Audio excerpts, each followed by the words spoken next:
What's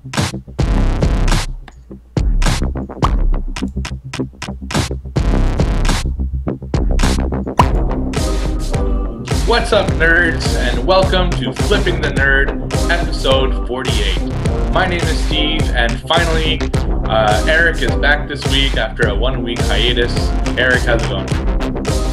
I'm good. Jesus, the music just went louder instead of softer there for some reason. What the hell? Awesome. Nice to have you back. And okay, there we go. I think I gotta fix the timing on that so that it goes down a little bit earlier, but whatever. I did change the intro. I don't know if you noticed that. Yeah, it's nice. Because we decided to go with officially flipping the nerd, dropping nerd flip. We dropped Nerd Flip. We thought this was our original name. Yes. Then we thought it was maybe a little bit too explicit. Yeah, maybe inappropriate for like sponsors or shit like that. But then we realized that it's actually a really catchy name, and that's what people remember more. So Nerd Flip is no more. Now we are officially Flipping the Nerd on the official Flipping the Nerd podcast. That is right. Yeah.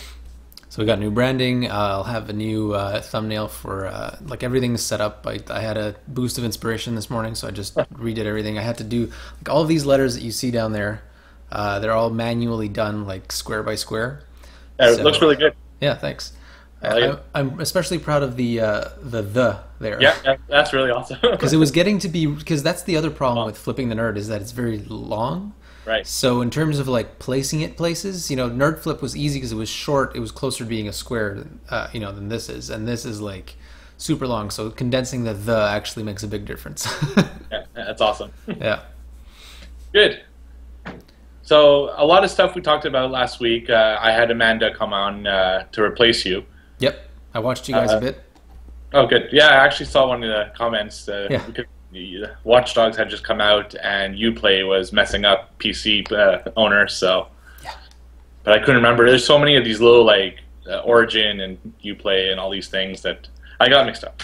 Oh, that's true. That's something I need to remember to talk about today. To add to your notes. Yes. Well, while you go and fix that, I'm going to talk about what I'm playing this week first. All right. Because I'm super excited about it. I've teased it forever. It's one of my absolute favorite franchises in gaming, if not my favorite franchise in gaming. And a week ago, I finally decided that I was ready mentally to play Assassin's Creed 4 Black Flag. Nice. And holy fuck, do I not regret that decision, because it is awesome. Assassin's Creed's one of those games. It's one of those games that I have to be in a certain mood to want to play it, because it's a lot of playing. The way I play it, I get everything possible. It's even funny because I told myself, I have a lot of games to play and my game list is really backing up. So maybe I'll just do story missions this time and not do all that extra stuff. That lasted like 5 seconds. Yeah, I know, right? I saw like I don't remember what it was, like a fragment of the Animus or something, and I'm like, well, I'll pick it up while it's there. And then there's nothing worse than seeing that map and seeing all those fucking little things around, and it's like, oh fuck it, I'm just gonna pick them all up. So, yes. Yep. I think I pretty much felt the same way when I started playing that. Yeah. So I got some thoughts on it. I wrote them down because there's a lot of thoughts, and I'm not even that far. Just for the record. I've done one big string of missions, and I'm on like the second, I guess, big island. Right. And the thoughts I have is, first of all, it starts off really great. It doesn't take time to start off. It kind of really sticks to the story right away. There's no messing around. The tutorial is perfect. It actually lets you free roam, and the tutorial is in the missions. So if you want to go learn the game, you can go into the missions and learn it. Yep. But if you don't want to have to do it right now, you can free roam and do whatever you want on the island. And that's, my God, after that 3-hour tutorial in AC3. Yeah, it's a stark contrast, huh? And I'm realizing as you're saying that, and I'm going to be talking about this later, but Watchdogs is kind of the same way. And I didn't really figure out how to say it, but you just said it perfectly. Like, it lets you free roam, but if you want to learn stuff, just do the story missions and it'll teach you. And I realized this because I learned to do something because I went free roaming, and then I did a mission and I realized, oh, the missions would have taught me how to do this. Right. Yeah. Oh, exactly. Also, I found that the main antagonist is a lot more likable and interesting early on, Yeah. whereas it took me time to like Connor in AC3. Hmm. I found he was a little boring. Maybe it's because I had to follow him through all this like garbage missions at the beginning in the childhood. Like I had to go play hide and seek, Right. and it just I don't know, it bored me, and it kind of I felt that Connor was a little snotty. He didn't seem like the nicest guy. I don't know. There's something about Connor that always bothered me, but at the same Yeah. time, I liked him at the end, but it took me a long time to kind of, It's funny. I kind of had an opposite reaction. Like I liked him from the beginning. The whole childhood thing at first, I had a lot of fun with it for some reason. Just felt like I was just like growing up with him, learning how he grew up and stuff. right. But and I guess I'll talk about this a bit more later. Having played it twice, and now playing it again for another reason, it's lost a lot of its replayability. It's just not that much fun to play again. AC4 does not feel that way. Oh, exactly. Yeah. One thing that I liked about AC4, it's just a nice little touch. As soon as I got in, it gave me Ezio, Altair, and Connor's costume because I guess I don't know if it's because I played the game Yep, or because that's why. Is it playing or finishing? I don't know. Yeah. Yeah. So anyway, I finished them all, so it could be either just because I put it into my Xbox, Yeah. or it could be because, and it's also a different system, right? Mhm. Because I had on Xbox 360 and I That's played true. this on Xbox One, and it still carried over. Well, that's thanks to Uplay, which Right. we can all hark on Uplay for Right. some of its shortcomings, but it does have some really good good things going. On console, I have no Yeah. problem with Uplay because it doesn't really affect the game that much. The Yeah. only thing it does is give you extra bonuses that you wouldn't get otherwise, right? Yeah, for the most part. Yeah, there's more downsides to it on PC for sure. Yeah, and it's even nice because let's say I get something, we'll say Watchdogs, but I'm not a big Watchdogs fan. I can use the Uplay money I get and spend it in Assassin's Creed. Yeah, Oh, which we've done previously with other games, right? I can't remember which smaller Uplay games I've played. I mean Ubisoft games, and then yeah. like I know Prince of Persia for me was one of them. right, yeah, and like no interest in the rewards, so you just keep up the Uplay points and you can spend them on what you actually want. Exactly, which Yeah. for me is all Assassin's Creed stuff. So. Oh yeah. Although I'm a little bit of a hoarder. I have a lot of fucking Uplay points. I just no, I can't spend them. What if I need it for something really good? At first, that was an actual thing because when they launched it, there weren't a ton of games where you get Uplay points, so it was a thing to try to keep them so you could spend them where you wanted to without having to wait to Right. gather them. But now it's just like we have more than we need. Especially now that I've played some games on several systems, like Assassin's Creed Liberation, for example. Like I've played it on Vita and on PC, so it's like Right. I'm getting extra Uplay points for the same games now. Exactly. Yeah. Okay, I'm gonna spoil a mission in Assassin's Creed 4, but it's a really early mission because I'm not too far. But I have to talk about it. There's a scene when you first get the ship where you go into a hurricane, and there's like something called, I think they're called water spouts. It's essentially a tornado in the ocean. Hmm. And you have to avoid them, and you have to keep the ship straight, and you have to kill the. I mean, I was smiling, I know, right? huge grin throughout that whole sequence. First of all, it looked awesome. Like visually, it was fucking awesome, and on top of that, it was fun. I felt like I was really a captain, and I was, making sure my guys are okay, but looking at the waves, see where they're coming from, so I could hit them head on, and avoiding the tornadoes and avoiding the other boats. It was like amazing. Yeah, I felt the same way. That's definitely one of those moments where, like I told you, I kept telling you how like all throughout my gameplay, I was constantly finding moments where I was going like, "Oh wow," like and saying it out loud because I couldn't help it. Yeah. So yeah, lots So of those moments. I'm looking forward to more missions like that. But on the flip side, some of the missions I've played already are missions I've played in every Assassin's Creed game, Yeah. and missions I just don't like doing. First, the one that really bothers me is following people for what seems like forever, Yeah.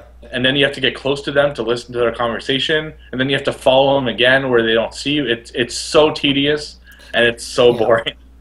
Yeah, I agree. Those missions could easily stop being a thing, and I don't think anybody would mind. Of course, it makes sense as an assassin to be like Right. following people and listening to them, but there's gotta be a way that they can make that, like you said, less tedious. Right. Yeah. No, exactly. I think, correct me if I'm wrong, but at least because it was less glitchy than AC3, it's at least not as annoying. I mean, Well, EC3 actually not because it was so much glitchy, but because of how like you locked on to everything around you. Like you would just walk up next to like a ledge, and he would just be on it, and it would take forever to get him to get off the fucking ledge. right. Whereas in AC4, I've noticed, because I've gone back to playing EC3 now. At least now it's like where you want to go, he actually goes. You're not constantly getting snapped to things. Right. Yeah. No, I understand. And not only that, but they give you more time to be away from the guy. So if something happens, it's not like a 20-second window. It's like a 45-second window. Yeah. So things like that. Protect missions. I can't stand protect missions. But that's every game. That's not. Yeah, I was gonna say that's like an every game problem. It's yeah, I don't want to worry about other people. I want to just worry about myself, and that's it. You know. Unless there are other humans, you know. If it's a co-op game and you got to protect your co-op buddies, that's another thing. Yeah, you know? that makes sense. But they're also smart. They don't just stand there and take it. Exactly. Which is what usually a protect mission is, right? It's always some fucking chump that can't do shit. Pretty much. Yeah. It's funny. I just got to throw in this little story. I listen to Major Nelson's podcast, and he complains about protect missions all the time because he really hates them. He was telling a story once where he went to Iraq, and they were like going on location in these cities, and then something happened, like a bomb went off somewhere, so they had to like make sure he was close and escort him back to the helicopter and all that. Then he stops. He's like, "Oh my god, I was their protect mission." That's like, oh fuck. That's hilarious. Other things that I liked is the location. I didn't think I would like this location because it's not really historical. It's we've seen a lot of tropical islands. I mean, you look at Dead Island, you look at Far Cry. It's a locale I've seen a lot in video games. Yeah. So I thought maybe that would kind of not interest you as much, especially there's not much history as much as the other games. But Or so we thought. they are so beautiful, these islands. Yeah. I'll sit up there and on a ledge, and just look and just watch the water, that blue, like beautiful Caribbean water. That blue water is just so mind-bendingly beautiful. It's incredible. It really is. Like, and then sometimes you get just the right kind of sunlight where the sun's going down and it's reflecting off the water, and it's just that bright turquoise blue, and it's like I would be sailing somewhere and I would be rotating my camera to find the perfect angle to get the shot of the water, Right, exactly. It's amazing. Yeah, so very, very awesome locations. Have you managed to have you noticed the vegetation, how it moves with you? Yeah, especially when you're hiding. How cool is that? Stuff Yeah. Yeah. Because you can actually, what's amazing about that is like you said, when you're hiding, and you're moving around in a bush, you can, and they did it in a way that now you really don't see yourself. You don't see your character, but you know exactly where it is because where he is, because the bushes are moving so perfectly around you that you can. It's like it's like if you had a cloth, like a cat underneath a cloth, right? You can tell where he is because he's moving the cloth. That's right. It's absolutely amazing, and I just watched this video. I got to send you the link to this. I hadn't watched it. I had put it in I have I have a bunch of playlists on YouTube because I have so many videos that I put to watch later. Right. This one I had put in my what I called watch later 2, which means maybe someday I'll watch these. Right. Okay. But I put it in there because it was an Assassin's Creed thing and I hadn't played it yet. So I was like, okay, when I beat the game, I'll go back and maybe watch this. And it was like a tech. It was like a tech video where it was showing you all the tech that went behind it. Right. And it talked about that, how the foliage moves with you. It even talked about how the reflections of the buildings show up in the water when there's a storm. So when there's water on the ground, you'll see a reflection of that below it. Whereas before, and probably on last gen consoles, you won't see that reflection. It'll just be like a water kind of look. Right. It's amazing. It really looks good. No, it really is, and it's not in the other games. It's almost like the old hide behind a pole that you can totally see you and you're hidden. Like, oh man, there's like two pieces of grass. You're like standing on it, and they can't see you. It was freaking Assassin's Creed 3. The fun. I remember this mission vividly. Like you had to cross this kind of stream, and there were like herbs coming out, like yellow herbs, and like those. What is that called? There, it's like a brown thing on the tip of a herb. Yeah. It's like wheat and stuff like that. Yeah, I forget what those are called. Anyways, it was that and just little herbs and stuff. Yeah. And you had to cross that stream, like a large stream, to get to the other side, where then you had to keep sneaking and stuff. But there were people on a dock on the other side who were looking in both directions, whatever. They could see in that direction. And you were going through this thing, crouched through these herbs, where there is no fucking way in hell they would not, like... They would not see you, you know? Right. And it broke the immersion so bad. I was just like, this is so stupid. I'm just like, it's like they're staring at me and I'm going... Right, yeah, exactly. It was like straight out of Family Guy. It was ridiculous. Yeah, no kidding.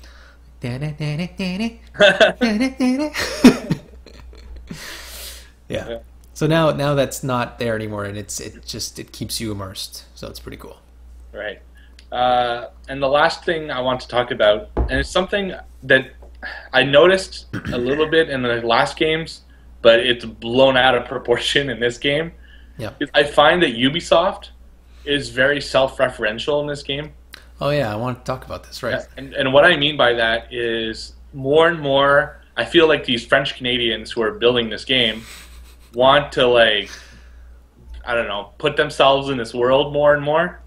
So it was at first it was these little hints, and then in the last game you had that like completely out of place Quebecer that you had to find love for in the US for some reason. And in this game you're like full on in Montreal. That's where Abstergo is now. It's in Montreal. Yeah. And they're building an Assassin's Creed game. And that's why essentially you're going to Animus to collect this data or to research for an Assassin's Creed game.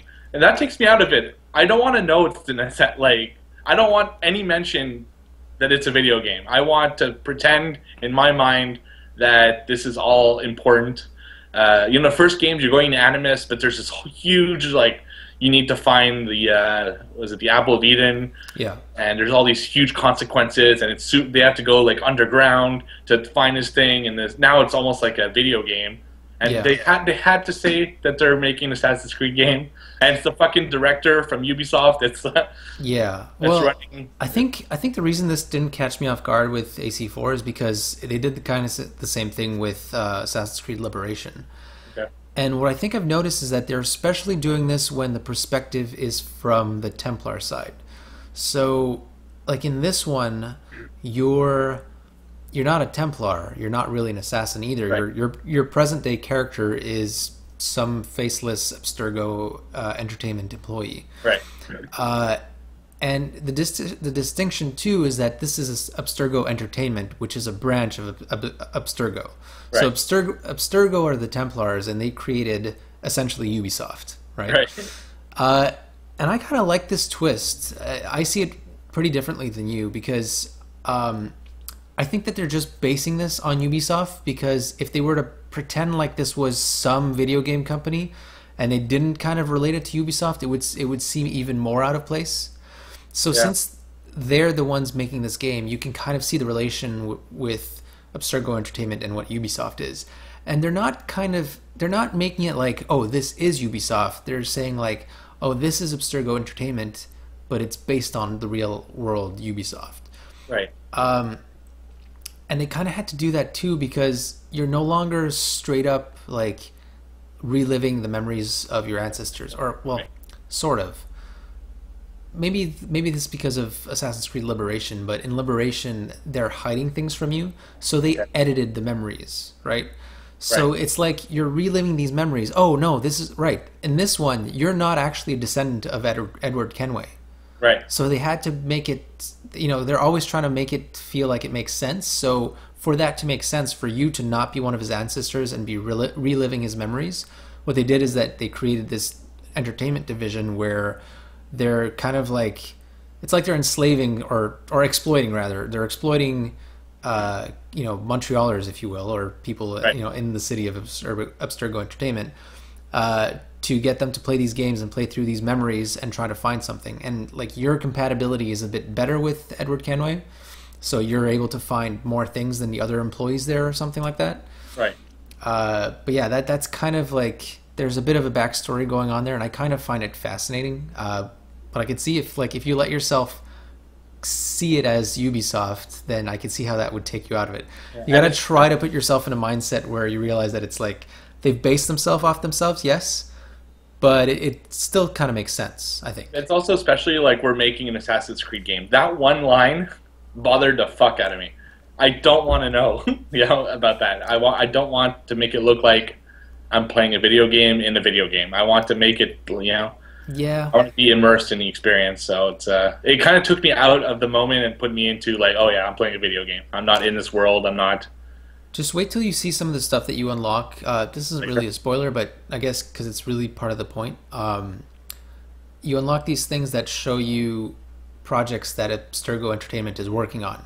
Right. So, for example, one of them is Assassin's Creed Liberation, and they talk about why that's a good fit and why they're going forward with that. Essentially saying why they made Assassin's Creed Liberation into a video game. Then they talk about Assassin's Creed 1, for example, and they're like, subject matter is a bit too dry or whatever, or something like that. Wouldn't be good for mass entertainment. And they say it's kind of the same thing about Assassin's Creed 3, so it's kind of like a jab at themselves or something like that, Right. So they kind of use it to poke fun at themselves, I guess. Right. Yeah. I don't know. I just think it's out of place a little bit, but maybe more stuff will come out later. Yeah. I haven't really explored too much of The Office. I've been too much in the Animus, so give yourself a chance to kind of accept it. I think it makes sense within the story, and the further it goes, the more it makes sense. So hopefully for you, it'll be okay. But I do agree though that this isn't my favorite direction for present day stuff.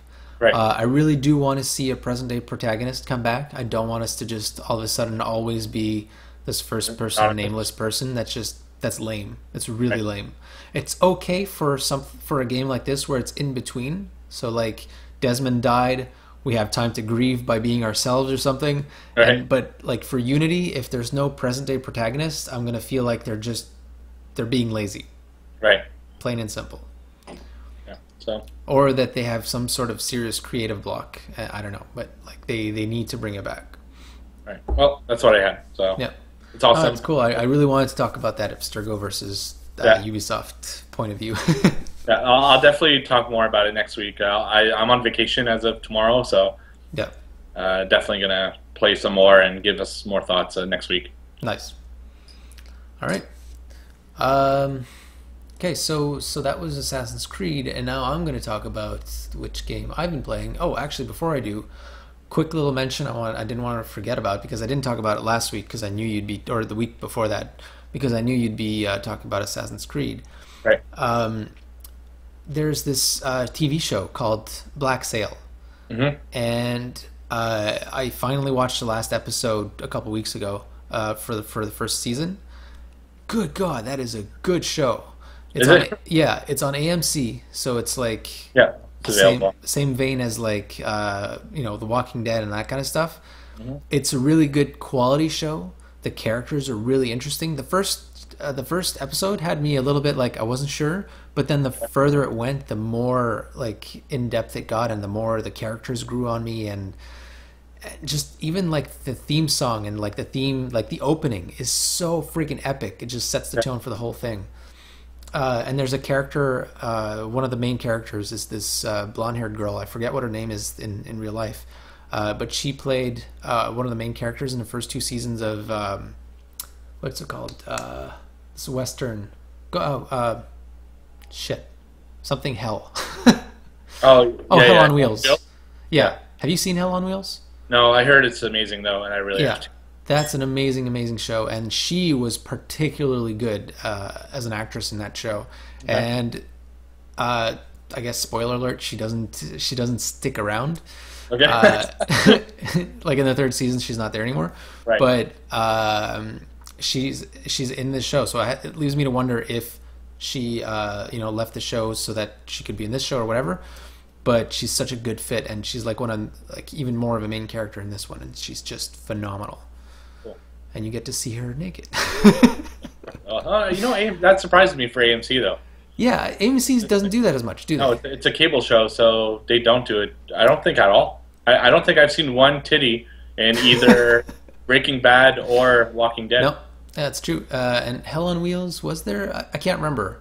Maybe a little bit in Hell on Wheels. Maybe their later shows have. I don't know. Okay. But yeah, no, there's quite a bit of boobage in this one. Lots of very nice boobage, let me tell you. Like more like HBO, I guess. Yeah, definitely. A lot more like that. A little bit like Spartacus and that kind of stuff too. Hey. Yeah. But I think more tasteful than the Spartacus stuff. Although they were fair to both sexes, so they went the Rockstar route and did some male nudity as well. Of course. But it's all in good taste, and it feels natural, and it doesn't feel like they're just showing boob for showing boob. I feel like I love. Game of Thrones does that. What's that? I feel Game of Thrones does that sometimes.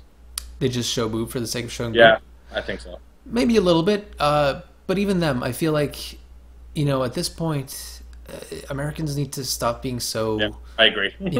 What's the word I'm looking for? Prude? Yeah, prude. Yeah. And I think that the younger generations agree. It's the older generations that are like, oh, tits on screen? No. And then there's guns blazing in the background while their 13-year-old kid is watching TV, and they're like, that's fine. Yeah. So I think everybody's getting a little bit more European when it comes to TV, so that's a good thing. Yeah. But yeah, I can't recommend the show enough. And it's interesting because having played Black Flag, it's in the exact same era, and you recognize some of the stuff going on. I think a lot of it takes part in it's like in Assassin's Creed, it's like his hideout or whatever. I'm not sure if you've unlocked it yet. So yeah. That's not a spoiler. It's just like it's one of the main islands for the pirates back then. So it takes place on that island. What's that? Tortuga? No. Fuck, I forget what it was called. Anyways, so it's on that island that like the main part of the story happens, and you recognize it from the game. So you can tell that both of these must be authentic, because I doubt that one copied the other. It's more like they tried to be as authentic as possible, and you can tell that they succeeded because both seem so similar. And that just blew my mind. I was like, whoa, that's amazing. And you've got the blue water effect going on in the show as well, the vegetation and everything, and boobs. So Isn't it crazy to think that pirates is the actual real thing that happened? I know, right? And it feels like such a fake thing. Yeah. That we it's just movies that kind of brought in, but no, this was actually an era of our humanity. It's crazy. And excuse me. And so that's the FCC you talked about on the podcast. Shit. I'm in trouble, guys. Yeah. But what were we saying? Sorry, I got distracted by the FCC there. Pirates being an actual thing. Yeah. And what I'm enjoying about this is that both these shows represent them in a much more realistic way. The show and the game, I mean. This is like based on real pirates, not like Pirates of the Caribbean and all the old pirate stuff that we're used to, where pirates go "arr" and stuff. Right. That's just like that's the fantasy stuff, which was cool, but this is cooler. Sure. This is way more cool. Awesome. Yep. All right. So, what are you playing? So I finally got into Watchdogs.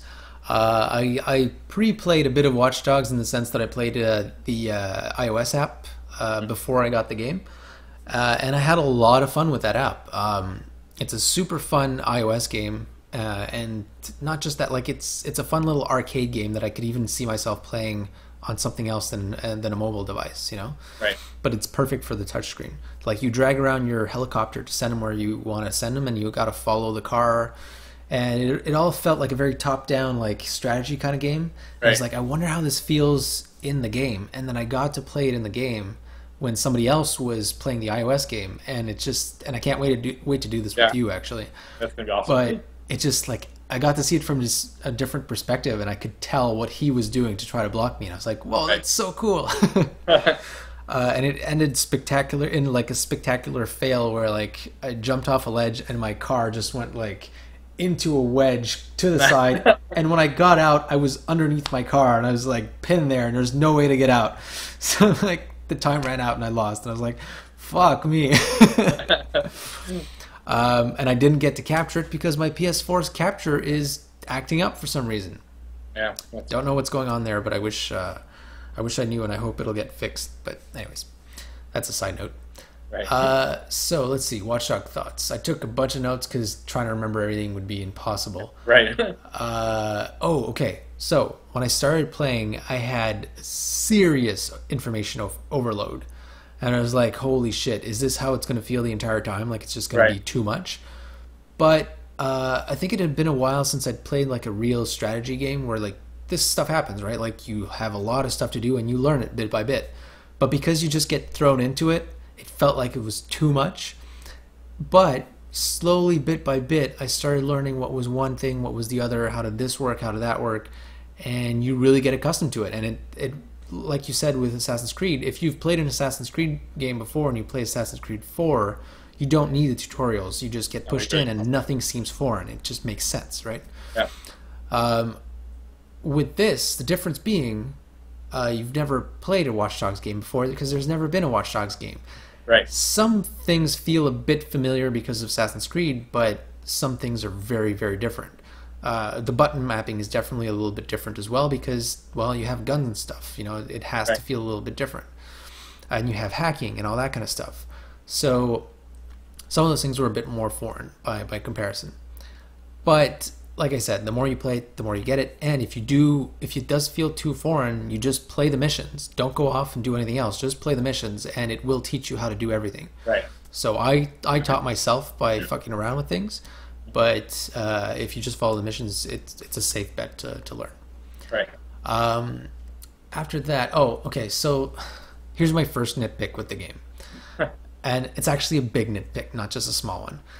Remember how we were talking about how the fact that they delayed this game will probably mean that it's got more variety and you won't hear the same things over and over again? Right. That was one of our big worries. Guess what happened? Talker. And mind you, this is one specific conversation I keep hearing over and over again. It's not like it's widespread. So it's not like every 2 seconds I'm seeing Joe pop up and he's like a father of two and whatever, and then every other second I'm seeing Cheryl pop up and she's a drug addict or whatever. Right. The different characters, I never see a pattern. I always see new things. That's amazing. Right. But for some reason, Ubisoft decided to shoot themselves in the foot and have one conversation repeated continuously. And I think I understand why. It's because it's a conversation about CTOS, which is like the overbearing like big brother thing that's watching you and watching everything and that you hack into. And so I guess they want to make sure you hear this conversation because it's pertaining to that whole environment that you're in. It was something about like, oh, hey, so some dude broke into my house the other day and like CTOS came in and like they called the cops and they were there in like 2 seconds. And they have this fucking distinct accent, so like you really notice it every time. Right. Oh, fucking shoot me. I heard it 4 times in the first hour that I was playing. Really? So that, like, every time I heard it, took me out of the experience. That Right. sucks, because otherwise it's perfect. I mean it. Like, everything else is perfectly immersive. But this one thing, it's like the stupid fucking kids in Assassin's Creed 3. Oh, yeah. Like, I played it again recently. Holy fuck, those fucking kids. I can't believe they didn't patch that out. And this is the same thing. It's like, it just takes you out of it. And then, since then, I've heard it many more times. Like I kept updating my sheet, and I was like, okay, I've heard it 5 times. I've heard it 6 times. I've heard it. I stopped updating it. Like I keep hearing it every once in a while. Right. It's just frustrating because every time you notice it and it breaks it. So I hope they fix that. I hope that they go in and patch that because that's just a shame. Because otherwise, we were talking. We were just hoping that was going to happen. That everything would feel like you're never seeing the same people again. I haven't felt like that once, and I've been doing a lot of free roaming. That's very good. Yeah. Okay. Let's see. Oh, driving. So driving felt a bit strange at first, but it felt that way in GTA 5 as well. So I was like, because the first time you drive in GTA 5, you're a bit all over the place. You have trouble with it, and I was thinking, okay, it's probably the same thing, but I'm a little bit worried that it'll be just hard to drive. But no, updated. It's like now that I've played it for a while, you get used to it, and it takes skill. It really does. Like you have to learn how to take corners, you have to learn how to use your brakes, all that kind of stuff. So it just takes skill. It takes practice, and once you get it, you get a lot better at it. What's also cool about the fact that it takes skill is that if you start to panic because you're getting chased and you're failing or something, right, it can all fall apart and you can start to suck again. But that's just like real life. If you're so panicked that you're screwing up, that's normal. That's a thing, right? And this game, because of the way the driving is implemented, it replicates that perfectly. So it's amazing. Right. And that's how it ended up wedged at the bottom of a jump. So I really, really like the driving.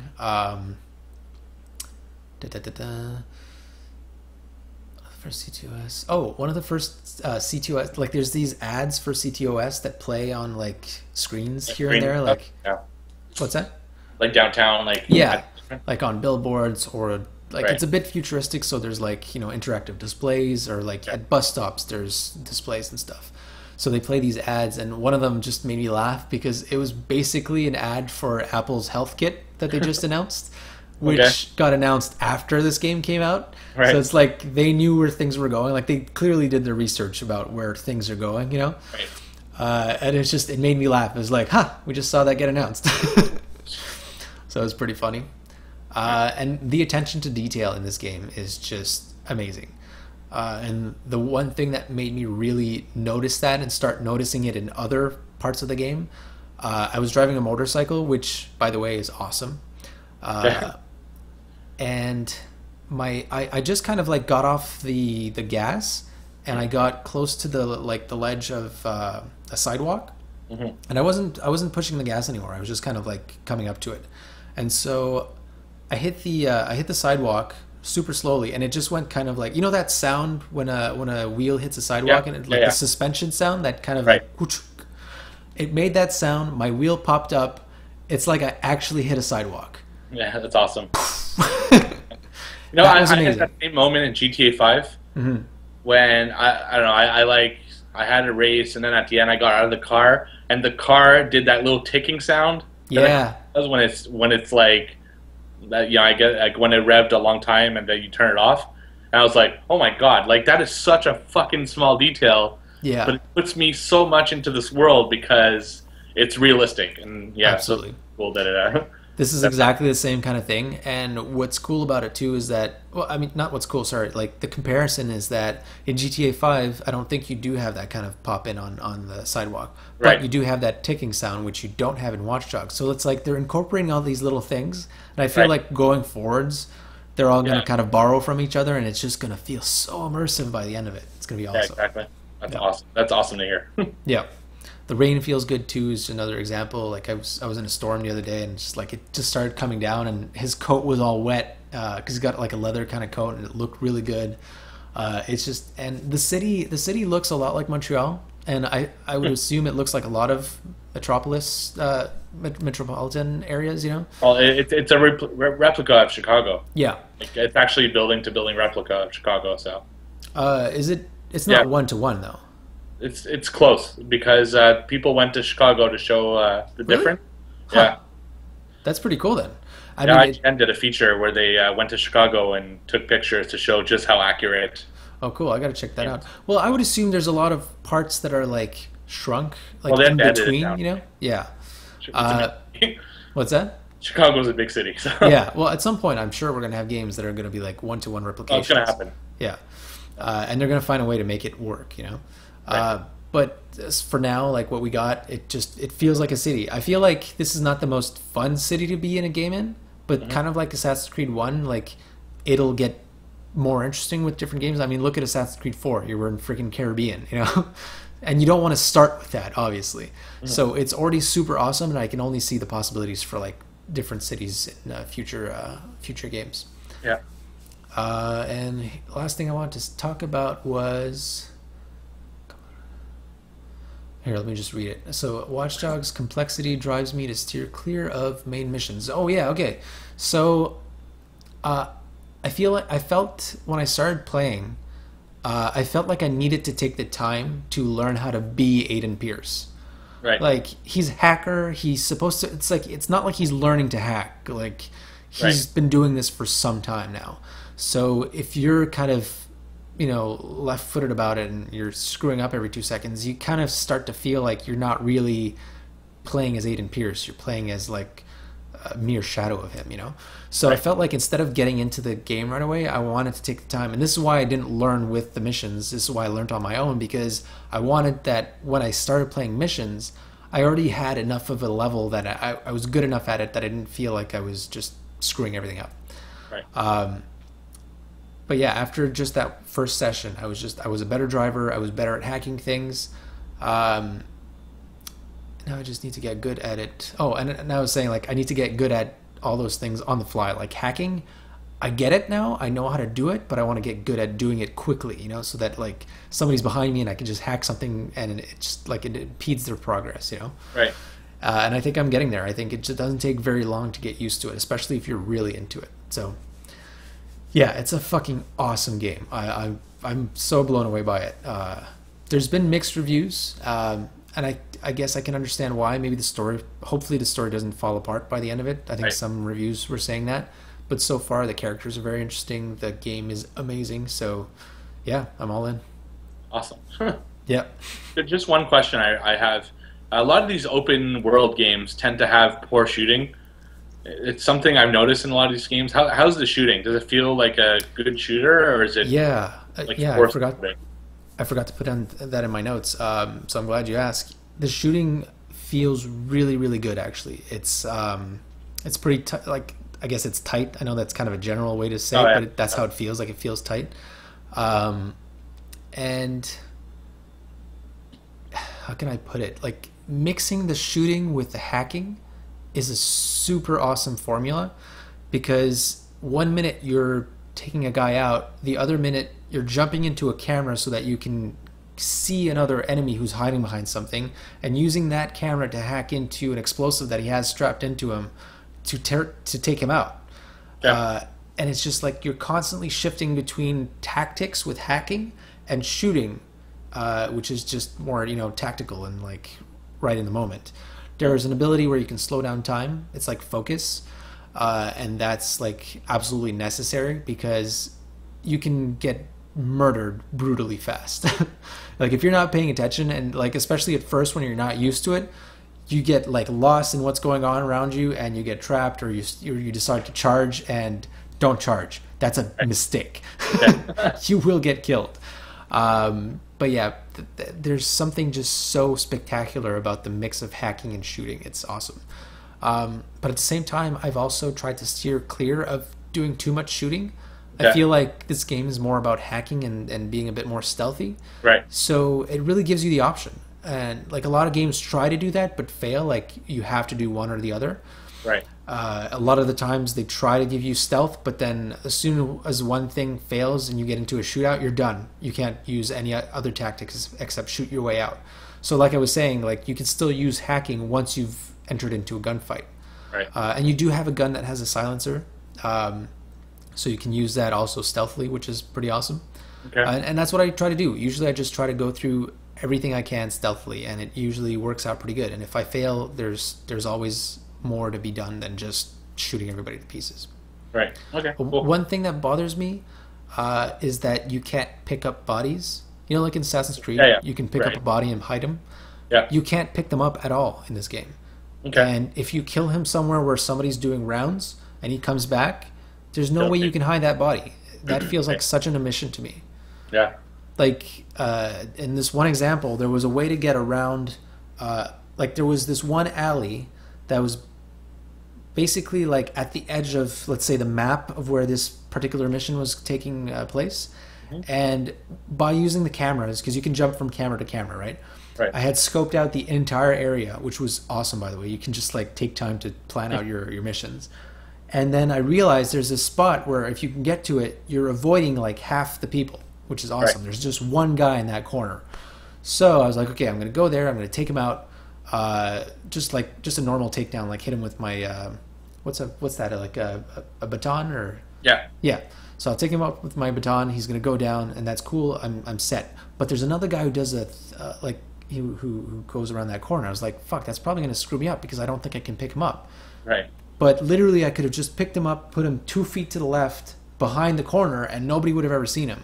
And that's another one of those things that feels like such a big omission that it kind of takes you out of it. You're like, how the fuck is Aiden Pierce, who's a strong guy, not able to move this fucking body out of the way? And it would only make sense for him to do that. So hopefully that's something they add into the second one, because it's just weird.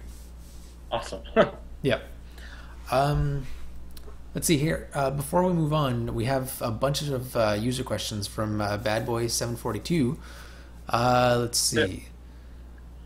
He likes to ask us those Xbox versus PlayStation questions. Hey, you can pick the like 3 best ones. Yeah, well, here, I'll pick 1 or 2 for now, and we'll save some for later as well. The first one, he just wanted to say that the console sales are now at about 5 mil for Xbox, 8 mil for PS4. Do you think there's going to be a big difference now that Xbox is coming out with a non-Kinect bundle? I think it's going to give Xbox a boost. Yeah. Definitely. I still think there's going to be a difference for a little while as the consoles get, into their groove. Yeah. I think they're going to eventually hit parity within 3 years. I think so too, and I don't think the gap is going to be very big. I think Microsoft is doing everything to like catch up, which means that gap is not going to get much bigger with time. It's going to be steady, if not getting smaller, and we'll see stuff coming out, and hopefully at E3, and we're going to talk about our predictions later. But hopefully we'll see stuff coming out for both consoles that's going to wow us. And so that's going to be their game. It's like, what's wowing people enough to get them to buy one console or the other? Apparently, the Xbox is getting more powerful now that Kinect is not a requirement as well. So there's going to be more parity, and developers are getting better also at creating games. So yeah, I don't think that gap's going to be a big thing for very long. No, and you have to remember, Xbox is not in all markets yet, right? Yep. They have yet to release in a lot of the markets that Sony currently has. But those markets aren't their big markets. Like, that's not where the majority of the sales are happening. It can help, but it's not. I don't think that's going to make the big difference. The U.S. and the major countries like the U.K. and the major European countries, those are the big battlegrounds. Yeah. And actually, we'll keep some of these for later. One of them we're going to answer ourselves, and another one's apparently an announcement for a game at E3. So we'll come back to that a little bit later. Okay, sounds good. So next one's for you here. Yeah. Just a quick thing. I'm a big UFC fan, more so the actual UFC than the games. But there was a free demo on Xbox One to try the new UFC game that's coming out in 2 weeks. So I figured I'd try it. It's EA that's doing it for the first time, where it used to be THQ. But THQ being now gone, it's EA kind of took over the franchise. And they've done an MMA game before called EA MMA, and I wasn't a big fan of it. I didn't like the way that they did it. I thought THQ did a better job at it. So I was curious to see what the game was. Honestly, it's not something I'll really buy. It was okay, but even midway through the training, I'm like, okay, I got a good idea what this game is. So I want to quit the demo and go back to Black Flags. And then there was this little Easter egg that I thought was really fucking cool that kind of got me excited for it. For people who know the UFC, and if you don't, the president is a guy called Dana White. And I have a feeling that this guy makes the UFC a lot more popular than it would be otherwise, because he's a very interesting and loud personality for the UFC. Yeah. And he always fucking gives his opinion. He doesn't Didn't he used to be an actor or something? No, he was always in fighting. Oh, okay. So he's a very strongly opinionated person, and it's awesome to watch because he doesn't hold back. If he's pissed off about something, he will tell you fucking straight up what he's pissed off about. And he has a show called The Ultimate Fighter, which is kind of like a reality show where they find, they have a 16-man tournament, and the winner gets a $100,000 contract with UFC. And he always berates them for not trying hard enough, and this is the only opportunity that they get, and this whole spiel, do you want to be a fighter? Well, if you quit midway through the demo, he comes on the screen and he fucking yells at you. He's like, you couldn't even do a 5 fucking minute demo? Do you really want to be a fighter? What the fuck are you doing here? It's like, wow. I felt like I got told off by Dana White because I didn't finish my training in the UFC.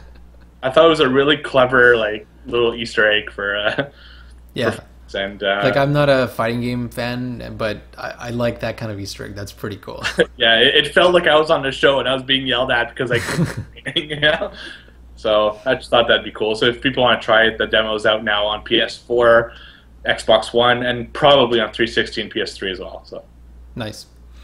Yep, so I threw that in there because I had a lot of other games that I played this week, and I wanted to give myself a break after Watch Dogs. But none of these are very long, but I wanted to mention them quickly. So I beat Star Wars, the minifigs game on iOS. Well, beat it. I didn't like complete all the objectives, but I beat every single like map. Okay. Man, that game is so fun. I'm really hoping that there's DLC. It seems like there's space for extra missions to be added. Yeah. But yeah, it's really, really cool. At some point, when you get enough unlocked, like you get these bricks that you unlock and stuff. When you get enough of them, you unlock like an extra ship for each mission. One of them was the Millennium Falcon, or nice. Maybe it was something else. I know you get the Millennium Falcon, and when you get hit, like in one of the missions, you're like one of those droid ships. So when you get hit, you would hear like a droid sound going like ow, ow, you know, and it was kind of cool.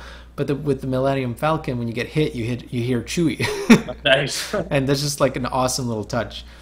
And yeah, those games are just super, super fun. They're not hard to pick up, but you know, if you really want to unlock everything, you can definitely go back and replay every mission. And you know, get all those extra little collectibles and stuff. Mm-hmm. You know, this is one of those like really special iOS games, and it's a huge game. It's like, well, huge for iOS standards. It's like 700 megabytes. But you know, I'm constantly running out of space on my iPad, but I'm kind of keeping it there because I don't want to miss out on any DLC if there's any. Right. So this is going to join my Sonic Jump game as two games that are staying there in the hopes that DLC comes out. Right. So I had a really good time with that one. I deleted Trials Frontier. I am fucking done with that game. They updated it so that you can no longer use the cheat to like change the time so that you can fast forward through stuff. Right. Which means that my next update for one of my bikes would have not only cost me way too much money for me to be able to afford, but if I had decided to update it, it would have taken like 2 weeks, like no joke. It would have been over a week for the update to actually come into effect. Because they put a timer, like you press update, and then a timer goes up, and it's like the first one that goes up is like 20 minutes or something. Then it's like a day, then it's like 2 days, and then it's like a fucking over a week for your update to complete. That's crazy. What the fuck is that? It's bullshit. And it's like something like 140 gems or something to complete it immediately, which would cost you like $20. Right. For one update, and there's plenty of upgrades for each bike. Yeah, for sure. So that game is just so nefarious. It's wrong. Like the economy of that game is just insulting and just plain out wrong for the game industry. So I wish it just got shunned more, but so many people played this game so that they could play it for a bit, and they enjoyed it because it is a good game. In terms of like it is a good game. The actual gameplay, super fun. So the people that rated it on the gameplay because they probably didn't want to go that far into the game. It's an iOS game, right? Most people don't go that far. But for the hardcore gamers, the ones who are really going to talk about this game and who are going to be fans of it for a long time, you're fucking us. Yeah. You're asking us to pay hundreds of dollars to play your game. And, you know, there was a cheat in your game that allowed those of us who really wanted to play your game to at least go through it, even though it was with a cheat. And then you patch it, and it's just... fuck you. You know, seriously, fuck you. That's just so wrong. Agreed. Yeah. Anyway, so I deleted it for that. I was done. Like, and I was so close to the end, and then that update came in, and there was no way I was going to get past it. I'm like, maybe they'll patch it at some point and let us start cheating again or something. But no, I'm too offended by this game. I'm not playing it anymore. Hold on, sorry. I see a little something on Twitch appearing. Oh no, we're good. They're just asking me if I want to start working for Twitch. No, I'm good, thanks.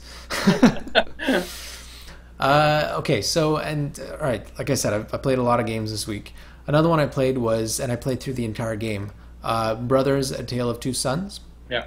Which was free on PlayStation Plus at some point, which I would have paid for it anyways. It's a game I wanted to check out, but I would have been upset that I paid for it after having gone through the whole thing. So, in terms of the vibe, it's like a God of War, but rated E for everyone. Right.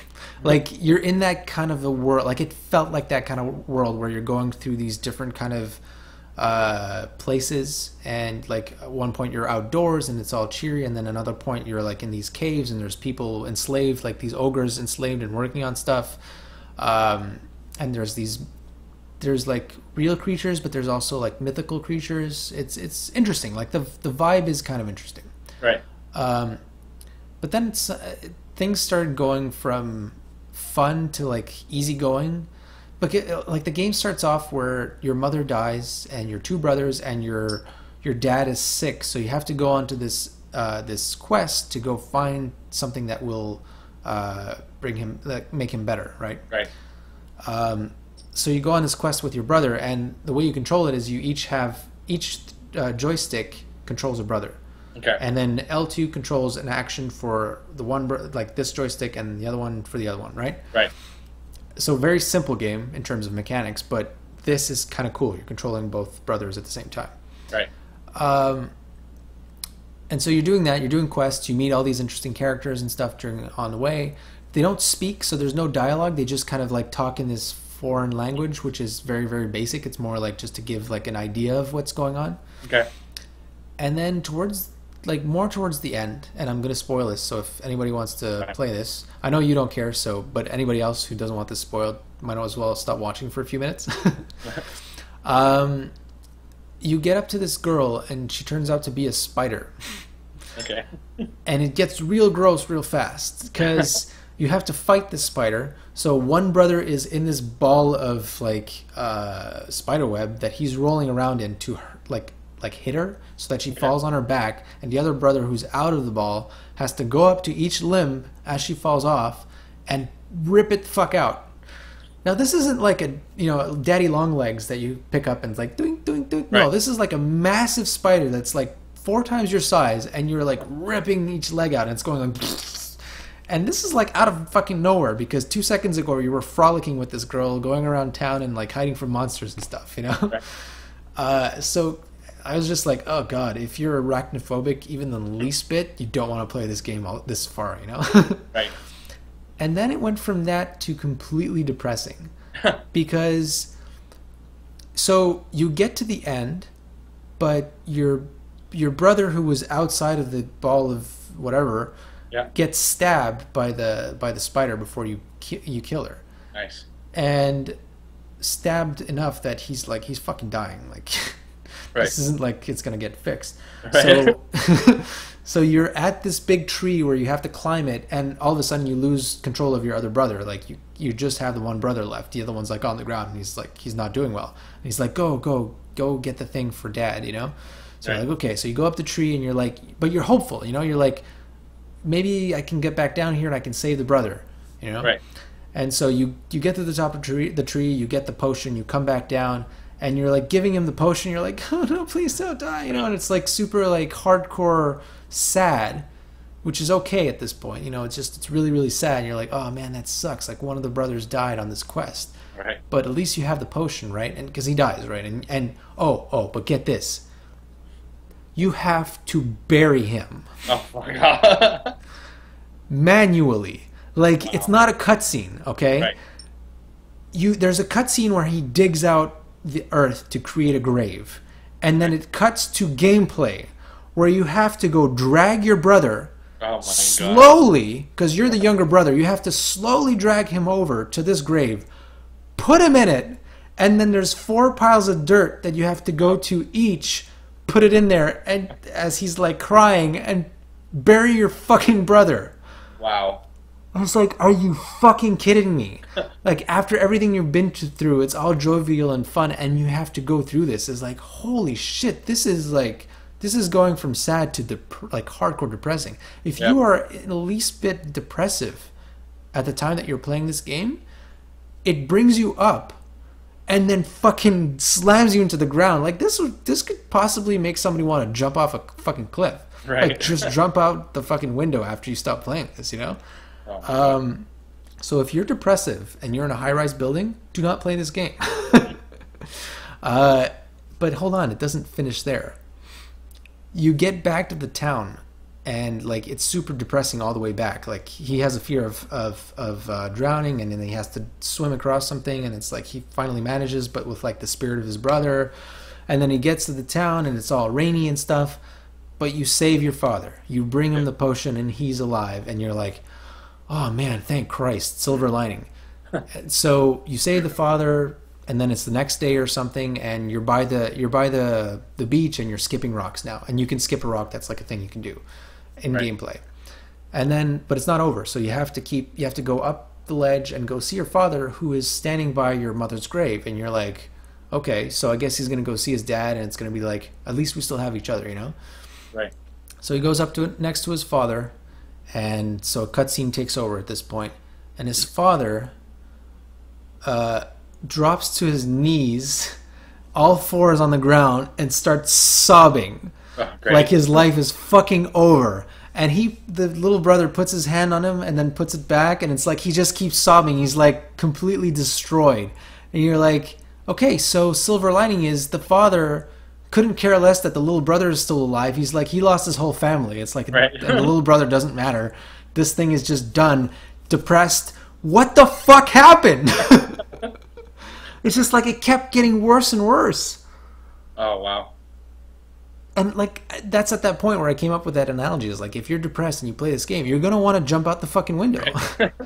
It's so bad. And I was like, wow, I should have stopped playing this game a long time ago. So yeah, no, I don't get how people are raving about this game. Were they raving about it before they got to the ending? Right. Like there's nothing good about this ending. I can understand how you're trying to like be different and stuff, right? But at some point, how is it interesting to play a game where at the end you feel depressed? Right. I get it. Really, really weird. So I'm sorry I went on for a long time about that, but I had to get out that off my chest. It's just like, why? Why? Wow. Made no fucking sense. Yeah. Yeah. That's what I played this week.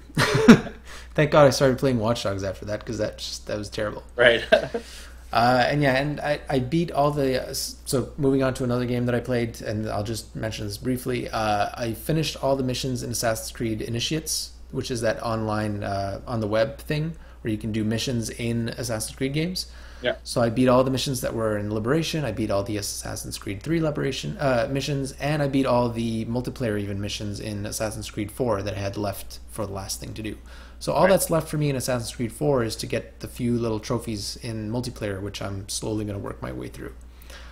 One thing it made me realize is how much better Assassin's Creed Liberation is than Assassin's Creed 3, because I could keep playing Assassin's Creed Liberation now, and I wouldn't feel bad about it. But Assassin's Creed 3, third replay, it's like, okay, no more.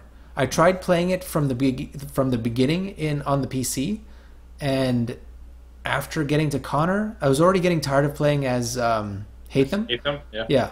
But then getting to Connor and having to go through all those fucking motions again, I was like, okay, this was sort of fun the first time. Second time, for some reason, really clicked with me because all I did was replay the missions and I didn't go through all the tedious stuff between. Right. Like I just went in the Animus, like in the menu, and I replayed missions. Right. And then the third time on PC, no matter the fact that it actually looked way better than it did on PS3, I couldn't do it anymore. I was like, no more. I've been through this again. So all I did was I went back to my PS3 to do the Initiates missions. But yeah, Assassin's Creed Liberation, on the other hand, I did play through from the beginning, and it was magical. Like the HD version of it, it's great. And I can't recommend this to you enough. Like at some point, if you have free time, you should definitely play it. I'm already sold on it. So yep. I think right after AC4, depending on how long it is. Yeah. It holds up too. It's like, yeah. Whereas AC3, after having played AC4, doesn't hold up at all. Right. For some reason, AC Liberation does hold up. So, of course, it's not as advanced. You know, you won't be sneaking through bushes and watching where you're going. But it holds up. The story is really excellent. The character, I think that's the thing, right? The character is awesome. So, it really holds up. No, I just can't bear having an Assassin's Creed game on a console that I haven't played. So yeah. I'm definitely going to get it probably sometime this summer before the other one comes out. I just want to make sure I clear my Assassin's Creed so I'm ready for Unity. And yeah, maybe that's right. We'll talk about that later, though. And like the HD version is definitely the better version because it gets rid of all the gimmicky Vita stuff that they were doing in the Vita version. Yeah. Like the Vita game was amazing, and I'm glad I played both versions personally, because some of the stuff that you can do with the touchscreen was really fun, but some of the gimmicks that they introduced were tedious at best. So the HD version is definitely the way to go. There's a fun system in that one where you can like quick attack people, and they kept it for the HD version, which I'm happy, because on the Vita the way it worked is you pressed a button and then there were icons on top of the enemies that were closest to you, and you could tap them in the order you wanted to kill them. Okay. And the kill animations are fucking stunning in that game. But yeah, so they kept it in this one, and it's instead you just select them with your joystick, so it's awesome. fine. Yep. And that is what I played this week. And I guess in the past 2 weeks, I played a lot of games finally. I think there have been a while where we weren't playing a lot of games, and now finally we're like back into it. Yeah, no, for sure. Yeah. All right, so let's get into some news and stuff. Yeah. No, we don't have that much news, surprisingly. There's a lot of news, but I think a lot of it we'll cover in our E3. There's kind of a lot of stuff, but I don't think it's a lot of big stuff. It's just like quick bullet points. I think a lot of it's going to be E3 like previews that we saw, like trailers coming at E3. Here's a teaser of it, or here's the game. We'll show more at E3. So there's a lot of that. So we'll talk about during our E3 extravaganza. All right. So first subject here. Mario, I'm going to lower this down so it doesn't look like I'm looking up at the sky while I'm looking at my notes here. So Mario Kart 8, it finally came out, and on the Wii U, which apparently boosted sales of the Wii U console by 666%. Which I don't know if that's an omen or something.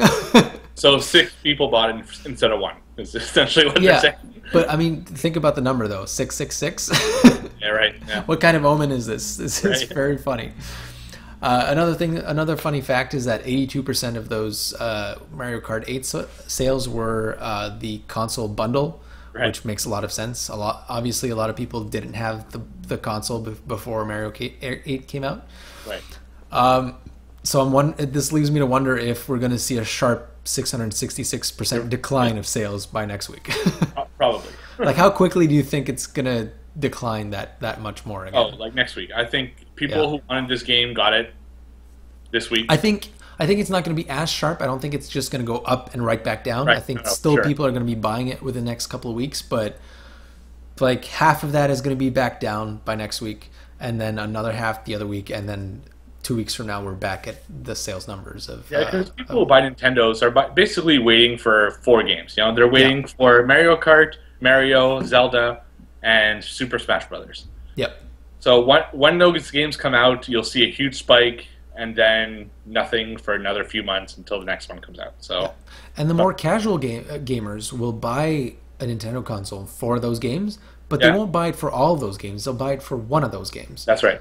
So all the people that were going to buy it for Mario Kart, they're buying it now. Those that were going to buy it for Smash Brothers, they're going to buy it when that comes out. But it's not the same people, right? Not exactly. So it's just going to be like spike, drop, spike, drop, spike, drop. And it's just it's not going to help them enough. Yeah. Because, you buy a Sony or a Microsoft console with the expectation that there's going to be all these third-party games on top of the exclusives that are going to be amazing. So even if they're not there, like I bought the PlayStation at launch and I knew there wasn't a shit ton of games I wanted to play. And the first one I really wanted to play was a third party, Assassin's Creed. But that didn't matter because I knew that very soon there'd be more stuff for me to play. Whereas a Wii, you buy it for that one game and the few others that are exclusive, but that's it, It's also, that's all you buy it for. Exactly. As PS4 and Xbox One, you're buying, okay, I'm going to watch Netflix, I'm going to play Blu-rays, I'm going to watch HBO. That's true, I'm going to do this, I'm going to do that. That's all things that don't really happen on the Wii. And I'm going to use my controller on my PC or whatever. It's like there's extra value in those consoles, whereas the Wii is specifically to play and nothing else, and to play Mario and Zelda games. Right. So if it's not enticing enough, then this is why we're not seeing people buying it. That's right. Yeah, and why it's going to go right back down. Yeah, but I'm sure having a Mercedes car in the game probably helped tremendously. Oh my god, I laughed so much when I saw that. We Amanda and I discussed it, and yeah, I was listening when you guys talked about that. Yeah. I was like, oh god, that's so stupid. That's ridiculous. It's so out of place. But anyways, it so is. Yeah. Apple had a big conference this week. So WWDC, which is the developer conference. So they talked a lot more about stuff that was developer focused, so less consumer facing. But some of the things were really interesting in that they're going to be consumer facing by the time they're implemented. So the one thing, I mean, if you want to learn about that, you should totally go check out, that conference. It's available live on, it's available on YouTube. It's available on the Apple site. It's an interesting conference, and there were some really cool things announced. Actually, I'm going to talk about two of them right now. So the first one being, they announced this thing called Metal, which is for developers. So it's a way for them to get games to be closer to like the access to the system. So they have closer access to the system, meaning that you'll get increased speeds of functions, which will translate to like performance boosts for us, right? Right. So to be able to get bigger games, it's kind of like jumping generations, right? Going from like a PS3 to a PS4. Not that huge, but it's that kind of leap. Or like getting a new Intel Core in your PC or something like that, Right. A new graphics card. So, and it works with the A7 chip, so this is only for newer devices like the iPad mini Retina, not the iPad mini that I have, so I won't see that. And Epic was on stage to show off this thing called Zen Garden. And that sounds kind of boring. And when I heard it, I was like, oh God, here we go. Right. But it was actually kind of cool because it really showed off how you can have lots of things going on at the same time, and it didn't chug at all. Okay. Clearly this was working on newer hardware, but still. They had like koi fish, like they had 100 koi fish in this pond, and they were each individually animated. So, and each individually reacting to a finger like going across the pond. Right. So that was pretty impressive. Then you had like petals coming off of a tree, and like he was shaking the petals off, and they were all individually again processed and all that kind of stuff. So it's pretty mind blowing what they were able to do with that. And that Zen Garden is going to be released as like a playable demo for free when iOS 8 launches. Cool. So that's pretty cool. I think we're going to see a lot of improvements for games going forwards, especially on new hardware. Okay. The second thing is iOS 8. So I don't want to get too deep into this, but it's essentially getting many Android-like improvements, which is a good thing, right? They borrow from each other constantly, and it's long overdue that Apple borrows some of the better stuff from Android because it was starting to feel very, like iOS is starting to feel dated. Right. One of the main things that's coming is third-party keyboards, so you'll be able to change the keyboard because Apple's keyboard has basically not changed since the iPhone launched. Right. That's a long time ago, and people use their keyboards differently now, so it feels dated. And so now they're finally going to let other people like make keyboards for Apple, which is really, really good. Yeah, and so a lot like this feature and a lot of the other features feel like finally, like it always does with Apple. It's like other platforms will try stuff, and sometimes it will work, sometimes it won't. Yeah, this is a good thing or a bad thing about Apple is that once they launch something, they're sure about it. But at the same time, because they do that, it just always feels like, oh, finally this is here. It's not like, oh my God, they're doing this thing. It's like, no, finally they're implementing it, Right. Examples of things that they're doing other than that are widgets that you'll be able to have in Notification Center, which is very cool, like third-party widgets. So like you have a third-party weather app that you really like, they'll be able to make a widget for Notification Center. So when you drag down, you can see what the weather is like and all that kind of stuff in the style that you prefer. Right. And plenty of other things. There's app crosstalk. So one app can do something and another app can respond to it or implement it. So like, for example, you can have Instagram filters working in the default iOS app, Photos app, Right. or different other apps, working with each other. So implementing filters from one into the other and implementing functionality from one to the other. That just makes sense. Like there's been a few times where I've said to myself, this app does this one thing that this other one could really use, but there's no way for them to talk to each other. Right. Well, now that's going to be fixed. So they're, developers will be able to develop stuff that works with each other, which is only going to make all the apps a lot better. Okay. And finally, Hey Siri, which is their version of OK Google. So it'll be always listening on your devices, where all you have to do is say, "Hey Siri," and Siri will listen. You won't have to press the button anymore. Which is awesome. That's a big deal, right? Like, well, it is. I used to read a lot. Yeah. Especially when I'm in the car driving somewhere far. Especially if I'm not listening to a podcast, I'm listening to music. Yeah. I don't want to have to open my phone and look at it to change songs, because it's bad. So I usually try to find the button, kind of looking at the road, press it, and then talk about it. So if I don't have to do that, I can just say, "Hey Siri, change this song." It's awesome. Yeah, and I guess I don't use Siri for the same kind of reasons. Like for me, once I have the device in my hands, I don't really need to use Siri, and oftentimes she doesn't understand me. So it's like, fuck it, I'll just type it up, you know. Right. But if I can just, I'm doing the dishes or something, and I was watching a YouTube video and it's done or something like that, and I can just say, "Hey Siri, go to something else," or go to a web page or something like that. Right. In my hands, I'd never have to take my hands out of the water. That's cool. That makes it that takes her to a level where she's actually useful now. And that's what I use with my Kinect, right? Yeah. So I'm playing something, and then I'll see like I need to do something. I'll just tell my Xbox to do something, and there's no I don't have to go anywhere to initiate it. So yeah, and you'll notice that all these things are things that were already available on Android. So for sure. Yeah. So these are like finally coming to iOS, and that's a very good thing. But we've talked about this by texting, and it's like Apple's gonna have to do a lot to convince me to buy the next iPhone or whatever. Like I'm starting to be at the point where my iPhone 4 is getting very, very laggy, and my iPad Mini, which unfortunately is essentially an iPad 2, is already starting to be very laggy as well. I'm gonna have to update them at some point. They're gonna have to do a lot to keep me with iOS, because it doesn't feel like it's staying fresh. Even this is just like finally keeping up. It's not doing anything really special. So when I hear about stuff like Samsung, it's going to be coming out with a phone that's going to hook up to a VR interface, so like you just slip in your phone, why wouldn't I just buy that instead and have a phone that acts as like a VR media display? Like I don't think it's going to be great for games, but it's going to be great for watching movies and stuff. So, and I want something like that. It's doing something extra. If the next iDevices aren't even at least waterproof, or at least do something special, I don't see why I would stay with them. Right. But, for everyday people who don't need to use their gadgets in special ways, then it's good, because it's a really steady platform, and it's keeping pace. So in that sense, it's fine. But for people like us who demand more, they're not actually keeping pace. No, absolutely. Yeah. All right. This one was, I think you texted me this, so why don't you take this one? Let's see. Okay.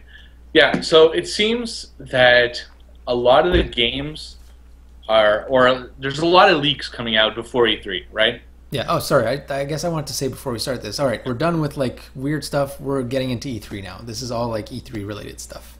Yeah, exactly. So okay. So what we've been seeing a lot is either E3 leaks that are legit, or perhaps E3 leaks that we don't know if they're legit, and there's all sorts of stuff happening. Yeah. And just straight up announcements, right? That we would think are for E3, yeah. For example, what we're going to talk about next, Forza Horizon 2. Now, this was completely intentional on their part. They actually wanted to release information about Horizon. Yeah. And I have a feeling this is because there's so many games at this conference this year that they kind of want to have their own spotlight. Because Forza Horizon 2, I think by being announced a week early, is going to get more attention than it would have in Microsoft's press conference for 5 minutes. Because now all the attention's on it. People are hungry for news. E3 is only a couple days away. They want something. And I think it was very smart of them to release all the information before and say, okay, the trailer's coming at the... So they're not showing any footage. They showed 1 or 2 pictures, but they're releasing all the information. So all you need to see left is footage. Yeah. And I think that's a smart move. So that's the good part of this whole thing. I feel like that's the thing, right? Like all these different companies, the ones that are doing it on purpose, what they want to do is they want to have their day, and it makes a lot of sense because, like you said, we're hungry for news when E3 is coming, and every E3 there's like this drought where it's either leaks that we're not sure about, it's always rumors, right, before E3. Right. But this year we haven't seen those stupid rumors because we're actually getting information. Right. So it's kind of interesting because instead of feeling like, oh God, E3 is coming next week, I need my fix, it's like we are getting that fix every day. We're getting a different story every day. It's crazy. Yeah.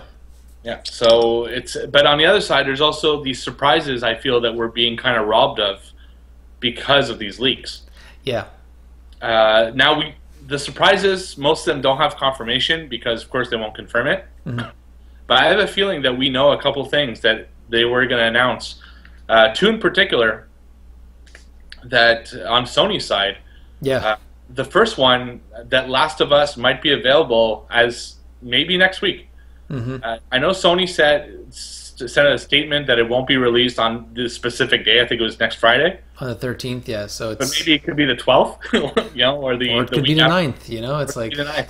Yeah. I have a feeling this is a leak that straight up is going to happen, and that was one of their surprises. Like, Last of Us, coming out this week or today, or I think it'll still be like, oh, cool, but. Yeah. It definitely took the that's one of those leaks that like they don't want to happen, kind of like the PSP Go a couple years ago. That's right. Yeah, the problem with the leaks like that is if it does happen, it's like, well, we kind of knew about that, but that's cool. But if it doesn't happen, then people will be disappointed, even though Sony never said anything. It's like, oh, I was expecting it this week. It's coming out in August, so that's true. Yeah. There's no win. It's like a lose situation. Isn't. The other one is the PS4 Vita bundle. Yeah. That they're going to announce at $560. Now, this seems pretty confirmed because there's pictures and ads at Best Buy and all these other stores. Yeah. That this is coming. It has the price attached to it and everything. I think it's normal. I think we saw this coming a long time ago that they were going to do this. But I think that was another thing that they were going to announce there that kind of got... Yeah, so things are, some things are still getting leaked, some other things are getting actually announced, and yeah, it's a very different feeling before E3 than it is usually. Yeah. For better or worse, like I talked about that feeling of needing that fix. At the same time, that's kind of a good feeling. It's like that anticipation, right? I don't feel like we necessarily feel it as much. Although I have a suspicious feeling that we're not going to get as much news during the weekend before E3, especially because probably most media is going to be resting as much as possible so that they can have the energy left to cover E3. Yeah. So maybe we'll get that feeling during the weekend, and then Monday finally it'll come. But yeah, it's been a very different kind of E3. It has, yeah. So and it hasn't even started yet. Right, exactly. So let's get into it. We have a new viewer here. Trace is watching the stream live. We are live on Twitch now, which is awesome. Yeah. And Bad Boy's talking about Forza, which is our first subject here. Forza 2, Horizon 2. He's saying how it's an annual franchise now, but it wasn't until recently, right? So they've been going back and forth now. It's Forza proper 1 year, and Forza Horizon another year. But this is the first time that it's that we know it's annual because Forza Horizon 2, right? So it's just the second one. But it seems like that's what they want to do going forward, right? They have one every year. No, exactly. I think it's going to be kind of like Call of Duty. One studio does it 1 year, one studio does it the other year. Yep. But this is a bit different too because they're very different vibes, aren't there? That's right. Forza regular is more like Gran Turismo. Yep. Where it's courses, you do races. It's more about upgrading the car and playing those courses and everything. Whereas Forza Horizon is a little closer to, say, Need for Speed, or what was that one you played? The first thing you played on PS4? Was Need for Speed, yeah. That was Need for Speed, yeah. So it's open world. You can go off course. It's realistic locations. What's different about it is that it still has the handling of a Forza game, but it's more arcadey, like. That's right. It's got everything Forza has. It has the same type of cars. It's got the same damage. A lot of games don't have the decals that you can do, the customization to your car, the whole thing, the looks, the feel, but it's open world as opposed to being in a controlled environment. Yep, that's right. As for this announcement, I'm actually excited for it. Okay. And I didn't think I would be, because driving games, kind of like sports games, I usually get one every 5 years, or maybe at least 3 to 5 years, depending on what it is. Yeah. And I got Forza 5, so I felt like my fix for a racing game was kind of done already. Right. But from what I read, they have a ton of information about this on IGN. First of all, they have weather for the first time, which is exciting for someone who, That's always exciting. I mean, that's what we got in. We got some good weather effects in Need for Speed Rivals, and it was really, really nice. Right, and from what I've heard, it looks really good. Like you could see the raindrop kind of hitting the car, and I don't doubt it. Yeah. After that, you have nighttime, which we didn't have in the other games. You have to find cars. It's like kind of a mission where you have to go in the countryside, and in barns you might find special cars. Okay. So it's just different things to this game, and I'm kind of excited for it. I'm looking forward to seeing more of it. I don't know if I'll buy it yet. I'm not that sold on it, but it's definitely piqued my interest. Yeah. I played Horizon, the first one, and it's not a game that I'm interested in because Gran Turismo, as well as Forza, just that simulator kind of driving is not my thing anymore. I loved Gran Turismo 3 to pieces, but I feel like once you've played one of those games, at least for me, it's like, okay, I've played this game. It's always kind of a repeat. Yeah. Horizon is a bit different because it's a bit more arcadey. I get it, but it's just that kind of driving I don't enjoy. Like I'm definitely more in the Need for Speed camp. But in terms of visuals, I feel like it's going to be very, very pretty. One thing that caught my eye because I was curious about this. So they said that it's going to be running at 1080p and 30 frames per second.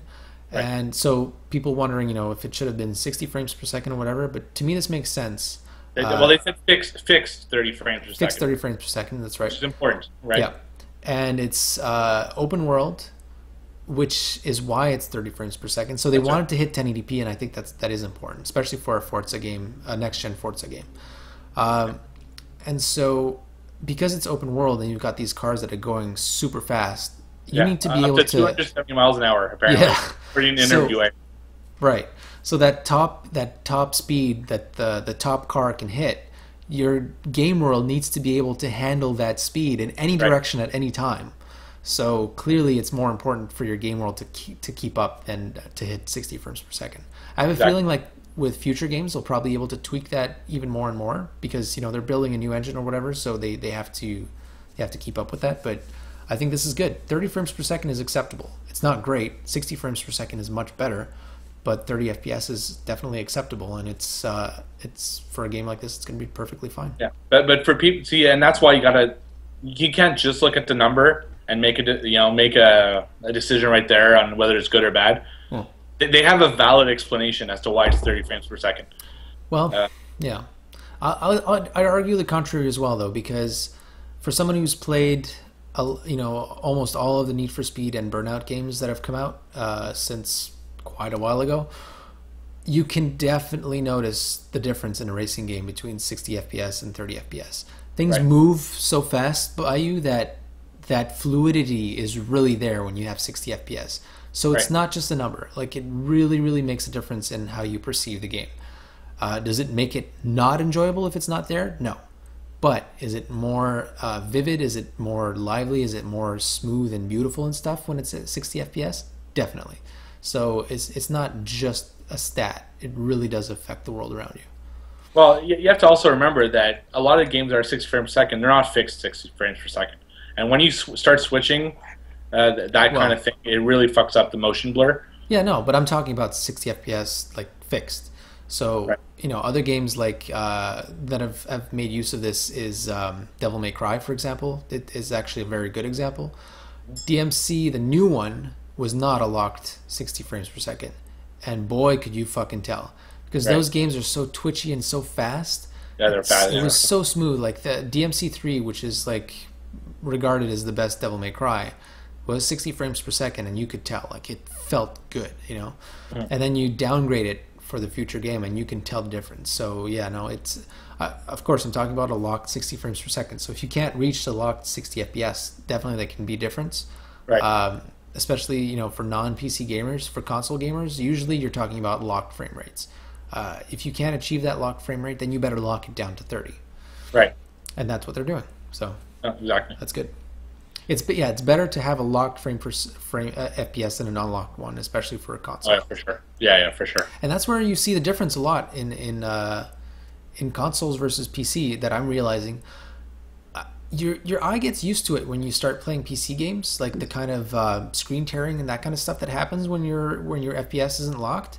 Right. But yeah, it's definitely there. But for a console gamer that has never seen that, it would be very jarring. Right. Especially because, if you buy a PC and you build a PC, your mindset is there. You're telling yourself this is going to be a thing. Now, right. They're building things like software and hardware that are going to counter that, so that you can have an unlocked frame rate, and your monitor is going to adapt itself to that. Yeah. But it's not there yet. So consoles don't have that issue, and that's kind of cool. That's definitely a plus for consoles. Absolutely. All right. Mortal Kombat 10 or X was announced this week with a very awesome trailer. Yes, it was. That almost makes you think it could be gameplay. I don't think so. It's confirmed it's not. Yeah. But it looks like it could. That's what it could look like. And if that was, oh man, wow. I feel like they're showing the vision for the game, and the game is going to look more like a game than the trailer does. Yeah, right. But it's still probably going to aspire to be as good looking. No, I agree. It was so cool, man. It's so brutal. Yeah. Yeah, it was a really awesome display of what the game can do. And I don't know if you watched the play-by-play by IGN of what they noticed. I did hear some of the things they noticed, like being able to pick up like a branch off a tree to use it as a weapon, and like they're bringing back the X-ray stuff where you can see the bones crushing as you hit your opponent and whatnot. That's right. Or you can do the Scorpions Get Over Here move from the air as opposed to... oh, I didn't notice that. That's cool. I don't know if you noticed, but at one point he actually uses a branch with Get Over Here to hang the guy. It's just like... Right. So there's a lot of cool things going on. Yeah. I'm sure those things were put on purpose.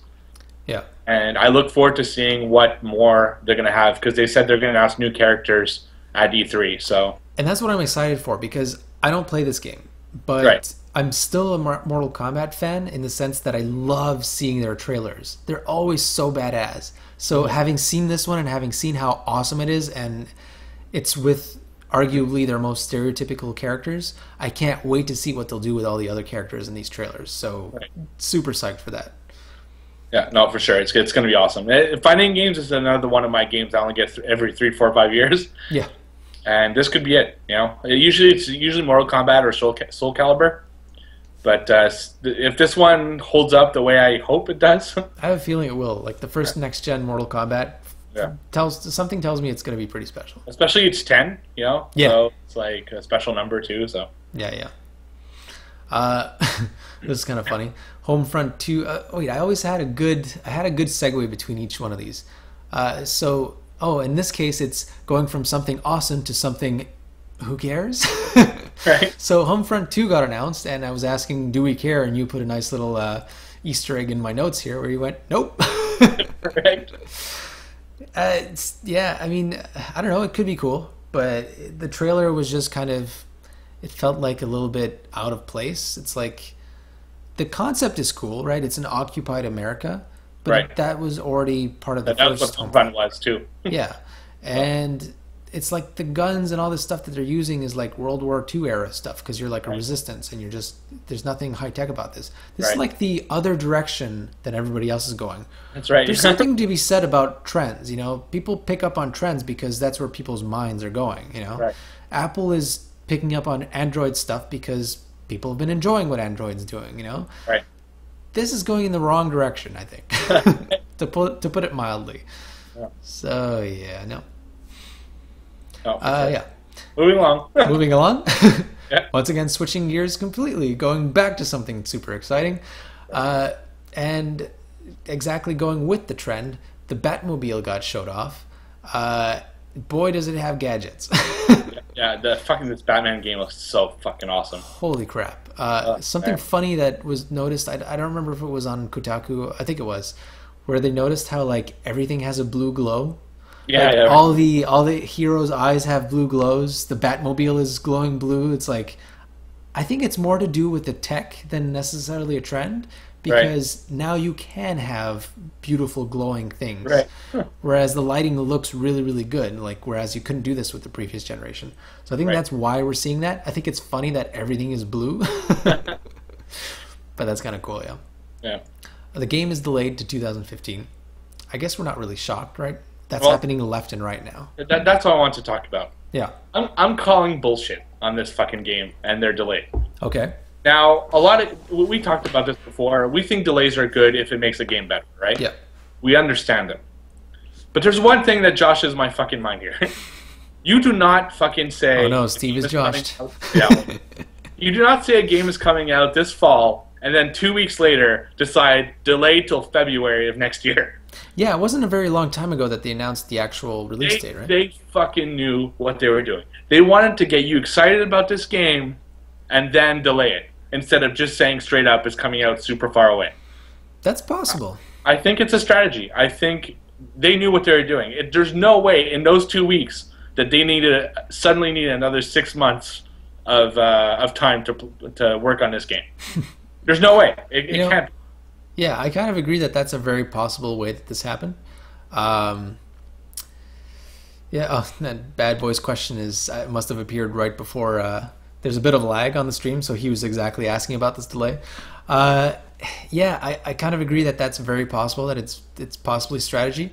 And it's either that, or it's like one of the game directors or something didn't want to step up and say, guys, we need more time. And then when it got announced and like 2 weeks later, it's like it finally came out. It's like they got it out of him like a kid who didn't want to tell a lie. About that game.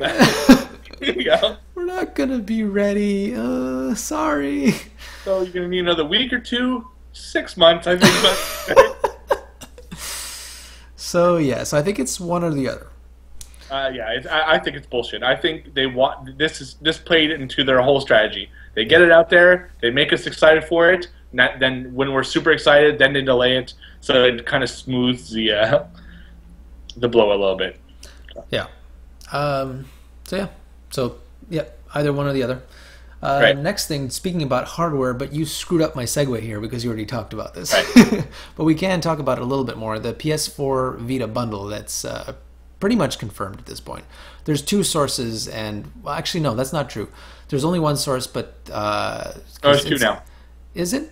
One site in France. It's always France for some reason. Yeah, it is always France. But a Best Buy in the US also had it in their flyer. But see, that's the thing. The Best Buy one is not a source because they have 2 SKUs in there, which means that for them, they're just announcing that they're going to have a homemade bundle between the Vita and the PS4.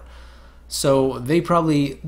Actually, what this leads us to believe, it is kind of another source, because it leads us to believe that they want to make this bundle to kind of sell their stock of Vitas right. and PS4 so that they can have this bundle out there, right? Mm-hmm. As far as we can tell, this is pretty much confirmed. It's just a question of when this is going to be out and for how much exactly. Because we know that the European one is for 570 euros. There's no way that translates when you convert, because that would be like $700, which isn't going to happen. But it's basically going to save you a few dollars if you buy them together, like $40 or something. It's not going to be major. Like, you're not saving the price of the Vita. You're still buying a bundle for both, you know? I think it's the same thing as Connect. It's going to be like $25 cheaper or something like that. Yeah. Just gives you a reason to buy the bundle. Yeah. And it's worth it. If you're looking for both, there's connectivity between the two. It's going to come with a game, probably the Borderlands game for Vita. I wonder if they'll include a PS4 game as well, but it's looking like they won't. No, not in this bundle, I don't think. Yeah. I would expect them to maybe like include... Oh, well, that's the thing. There's no Borderlands 2 on the PS4. Because I would have seen something like Borderlands cross-play between the two, you know, like where you can play the Vita version or you can play the PS4 version, but there is no PS4 version, so right. Maybe they'll bundle in a code for PlayStation Now where you can get Borderlands 2 or something. Right. I feel like there's got to be something there that we don't know about yet. There's going to be a little inclusion of something extra. Right. So, and talking about more PlayStation stuff, we saw that Uncharted 3 looked like it was free for a second there. Right, yesterday. And you had some ideas about that. Yeah, there's one and two things that happen here. One, it's an honest mistake. It's happened before in other systems. It happens, you know. People mess around with the store, and somehow it became a free SKU to everyone. It seemed a little weird, but at the same time, so close to E3, we know that Uncharted 4 is going to be there. Was that one of the surprises that they were going to say, like, okay, we know Uncharted 4 is only coming out in winter of 2015 or something like that, but to get you more excited for it, here's Uncharted 3 for free for a week. And to be clear, this is not like free with PlayStation Plus. It was like absolutely free. Yeah. Yeah. So I thought maybe that was one of their things they'd kind of say, because you might be right. You have to feel that Uncharted is far away. Uncharted 4, I mean, they're having a fucking tough time on that production. They lost a lot of key people. Yeah. There's got to be some things going on over there at Naughty Dog. So the game is probably not going to come out, maybe even 2016. That's possible, yeah, because they've had to reshoot some stuff. So whatever their goal, like their target release date was, definitely it's been delayed internally, Exactly. And maybe giving Uncharted 3 for free would be, kind of a way to get people excited for this franchise again. Yeah. It'd give people who haven't played Uncharted maybe a chance to get into it by playing the last one, and it's possible. I think it could be a thing. So this is just us speculating, but I kind of agree that this is possible. Yeah. Right. Speaking of Uncharted, I saw Bad Boy had a question about it here. So apparently he's saying that he saw some reports that Uncharted 4 might surpass the Order 1886 in visuals. I think that's very likely. Because 1886 is coming out. It was delayed too, right? Wasn't it? Yeah, so 2015. So Uncharted is getting more development time. It's likely not coming out until at the earliest. Okay, so I think we can be clear here. There's no way it's coming out before winter 2015. There's no way. But likely it's coming out later than that. So they'll have more time, and it's a more mature studio as well. Yeah. So Naughty Dog is doing Uncharted 4, whereas The Order is the guys who did the God of War games on the PlayStation Portable. Right. And they did a phenomenal job. They made exceptional God of War games on a portable system. So I have every confidence in them in making a PlayStation 4 game. Right. But they're learning how to make really HD games, So I have a feeling like they're going to do a good job, but, the pedigree behind Uncharted is exceptional, so they're going to do even better for sure. And Uncharted is like expected to be a showcase of visuals, so it has to be, right? Right. Oh yeah. Uncharted is the bar that all the other games have to match after it's anything Naughty Dog. I mean, Last of Us was the same thing, right? Yeah. Naughty Dog is really the bar as far as, especially Sony, but maybe in the entire industry. And The Last of Us is going to set the bar for HD remakes for the next generation. So let's see what that looks like, Yeah, exactly. So yeah, definitely, I think Uncharted will be better than 1886. It's just nature of the beast. But 1886 looks fucking awesome. I'm not gonna lie. It's gonna be awesome. Yeah. And so switching gears from like big name stuff to something a little bit less known here, Loadout is a game that's been out on PC. It's a free-to-play game. It's kind of like their Team Fortress in terms of what it is. So it's like a multiplayer game where basically you build weapons. There's like hundreds and hundreds and hundreds of combinations for the kind of guns you can make. I've seen the Rooster Teeth guys play this game. They even made like a Rooster Teeth sponsored trailer for the game, and it looks like a shit ton of fun. Like I have it on my PC right now, but I haven't played it yet. The thing that's been intimidating me about it is that on the PC, I know I'm playing against players that have a mouse. I'm not great with a mouse yet, as I discovered with Titanfall. I want to get better at it, but it is off-putting for me to play multiplayer games on the PC for now. Right. I'm much more happy to play higher-res single-player games on my PC for the moment. That's kind of what I'm doing with it.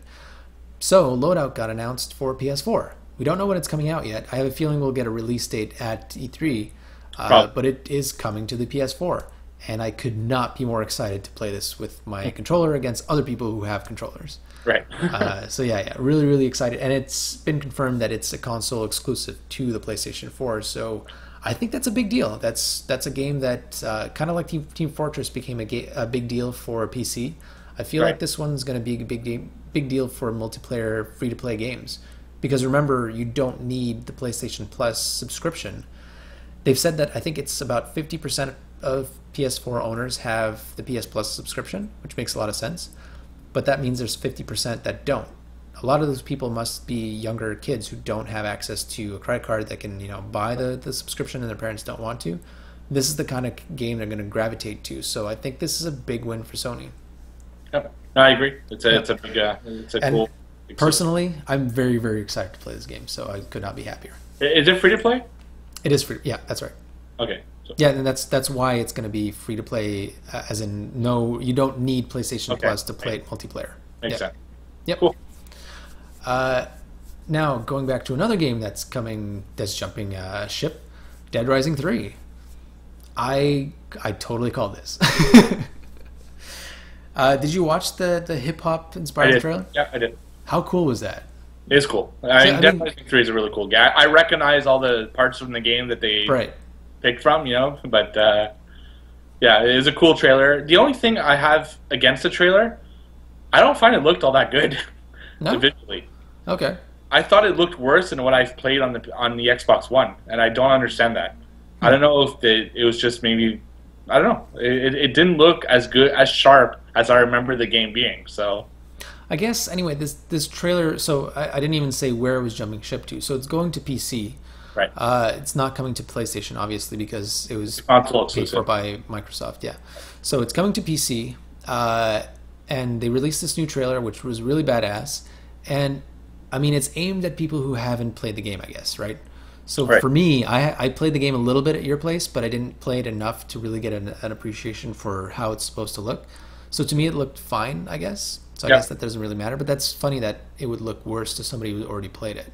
Because coming to PC, you would expect the graphics to be better. I heard they touched it up even for the PC version. Huh. So I don't know why. That's weird. But yeah, I could not be more excited. I mean, that's sort of true. Like, I played at your place. I feel like I got a good feel for the game. And because he already had the best costume on at the very beginning, yeah, he did. I don't feel like I need to play Dead Rising 3 as much as I used to.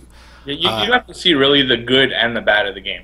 Yeah. You have to see how awesome the weapons are, how big, like how many zombies can be on the screen at once without really any lag. You got to see the costumes, all that stuff. The costumes were the best part, dude. but then you also got to see how frustrating it is to get from one place to the other in the map. And that's what put me off. I was like, the fact that I'd been playing for very little time, and I already felt like I was being really blocked and forced to go around these places, and it was so arbitrary. There was no need for it. And trust me, you didn't see anything compared to how bad it gets later in the game. So yeah, which is what you told me. So I was like, when I saw this announced for PC, my first reaction was like, oh, cool. And then I was like, but do I really want to play this? Right. And here's the thing. I will probably buy this game way down the line. Right. I do kind of want to play it. What's that? On a Steam sale? Exactly. That's exactly what it's going to be. When it's really, really cheap, and you're like, oh, shit, I guess I have to play this. Right. Bad Boy says, Dead Rising 3, you're not missing anything. Well, I feel like it was a great launch game, but once that launch is passed, I'm not sure it's a must-have anymore. I think it was a really fun game. I really, really enjoyed my time in it. It's just got big issues that need to be fixed for the next one. And there's so many other games. Right, but I still think it's a great game. I'd give it like an 8. Yep. So. Cool. All right, so keeping with Microsoft news, the new Kinect, so Kinect 2.0 is coming to Windows. I didn't know this, but apparently it was already available for developers. But now it's coming to consumers, and it's available for pre-order, so it'll be out in July. So you'll be able to use the new Kinect with your PC now. I'm more excited about this than I would be to have it with a console, because I feel like having Kinect on a PC opens it up to more kind of experimental stuff, which I feel is where Kinect really shines. I feel like the first Kinect we saw really shine with people doing experiments with like using it to control robots, or all those kind of really, really experimental things. Right. That's what gets me excited about Kinect. For me, being able to use it to control my Xbox or whatever, I wouldn't do it personally. I know you're one of those people that really does enjoy that, and that's totally valid, but most people don't care. That's just a fact. Right. So Kinect has so much more potential, So I'm excited to see what's going to come of that.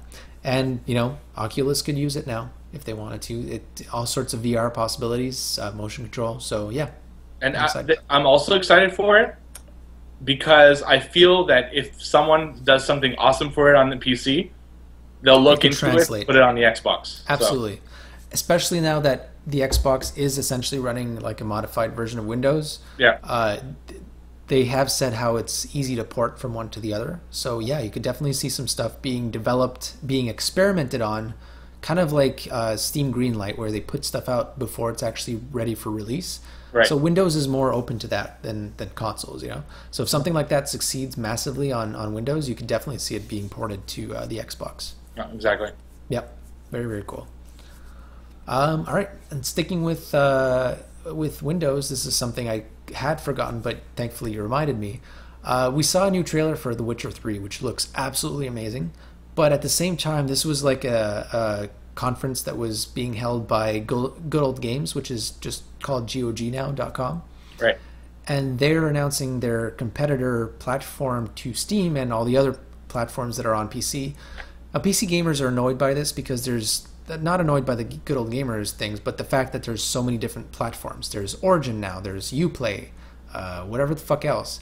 And they're all kind of DRM'd into their own space. So if you get a game on Steam, it doesn't interact with Uplay. If you get a game that requires Uplay, you can get it through Steam, but you still need to use it through Uplay. Like it's also freaking fragmented in a weird way. Right. So Good Old Games wants to come out with this thing where it's like a Steam platform, but no DRM. You're not stuck. You can use it through Good Old Games, but you can use it from somewhere else. You don't have to be online to play the games. There's no DRM. That's a big thing. Yeah. If they can succeed at this, they might force a company like Steam to remove their DRM. You know. Right. So I'm looking forward to seeing where this goes. We just saw it being announced. We saw what their vision for it is, but it's not out yet. So, you know, our judgment will have to be reserved. And since I have a PC now, I'll be able to test it out and I'll be able to report back once I know more. Cool. Yep. More piece of news. Okay, there's one more thing I want to talk about before we get into predictions, but I also want to bring this question to you from Bad Boy. He says, at Steven, if Sony has a better E3 than Microsoft, will that convince you to finally buy a PS4? Because what's keeping you with your Xbox One? What's keeping you with your Xbox One and don't say Titanfall? This is a super flamey question. Okay, but I'll answer anyway. I just have to bring it up because I know that I'm going to answer part of it for you, but I want to let you answer the rest of it. But I know you're interested in getting a PS4 eventually, not because you want to jump ship. I will buy a PS4 at some point. Mm-hmm. There's no doubt about it. I always buy both systems. That's just I can't handle having certain exclusives I can't get and I need to buy. You know, right? There's always going to be that one game that's going to be like, okay, you know what? It's time to kind of get the second console. And I know, for example, you're planning on playing Uncharted, like the series, this summer. Yeah. Exactly. But I think that game right now for me on PS4 would be 1886. It looks really, really promising. So if it actually as good as I hope it will be, that will probably push me to get a PS4. All right. So that's what would get you to buy a PS4. It's exclusives. It always comes down to exclusive. It's always that one game. Like last time it was Metal Gear Solid 4 that I had to have, so I bought the PS3 to get Metal Gear Solid 4. So as for what's keeping me on the Xbox, there's a lot of things. I like Kinect integration. I have a lot of friends on Xbox already. That's the big thing, you know? Yeah. I have a huge achievement. I mean, I'm at 75,000 achievement points. So to go back and start at zero on with trophies is, not something I'm really looking forward to. If you don't mind, I kind of want to jump into here because I can relate with my PC kind of adventures. Achievements don't feel the same because they're not going towards one goal, whereas you get like a score or a level or whatever. Like your gamer score or your level for PlayStation trophies is kind of a fun thing to achieve. Whereas when I played through Assassin's Creed Liberation, I got all the achievements in Uplay, but there was no platinum trophy. There was no like, hey, I got all of them. It was just like, it was completely lackluster. It was just like, hey, I guess I got them all. All right. On PC, you mean? Yeah. What's that? On PC, you mean? On PC, yeah. Yeah, right. And it was just like, okay, all right. That was so like when you get that platinum on the PlayStation, God, it feels good. It's completely arbitrary, but it feels good because you get a reward. On PC, there is no such reward. It's really, really weird. No. Yeah. So there's a lot, the snap feature. It's something I'm really excited about. Now, I would put my cable into it, but it's such a pain in the ass with the unit I have that I don't. Well, there's pluses and minuses for both, right?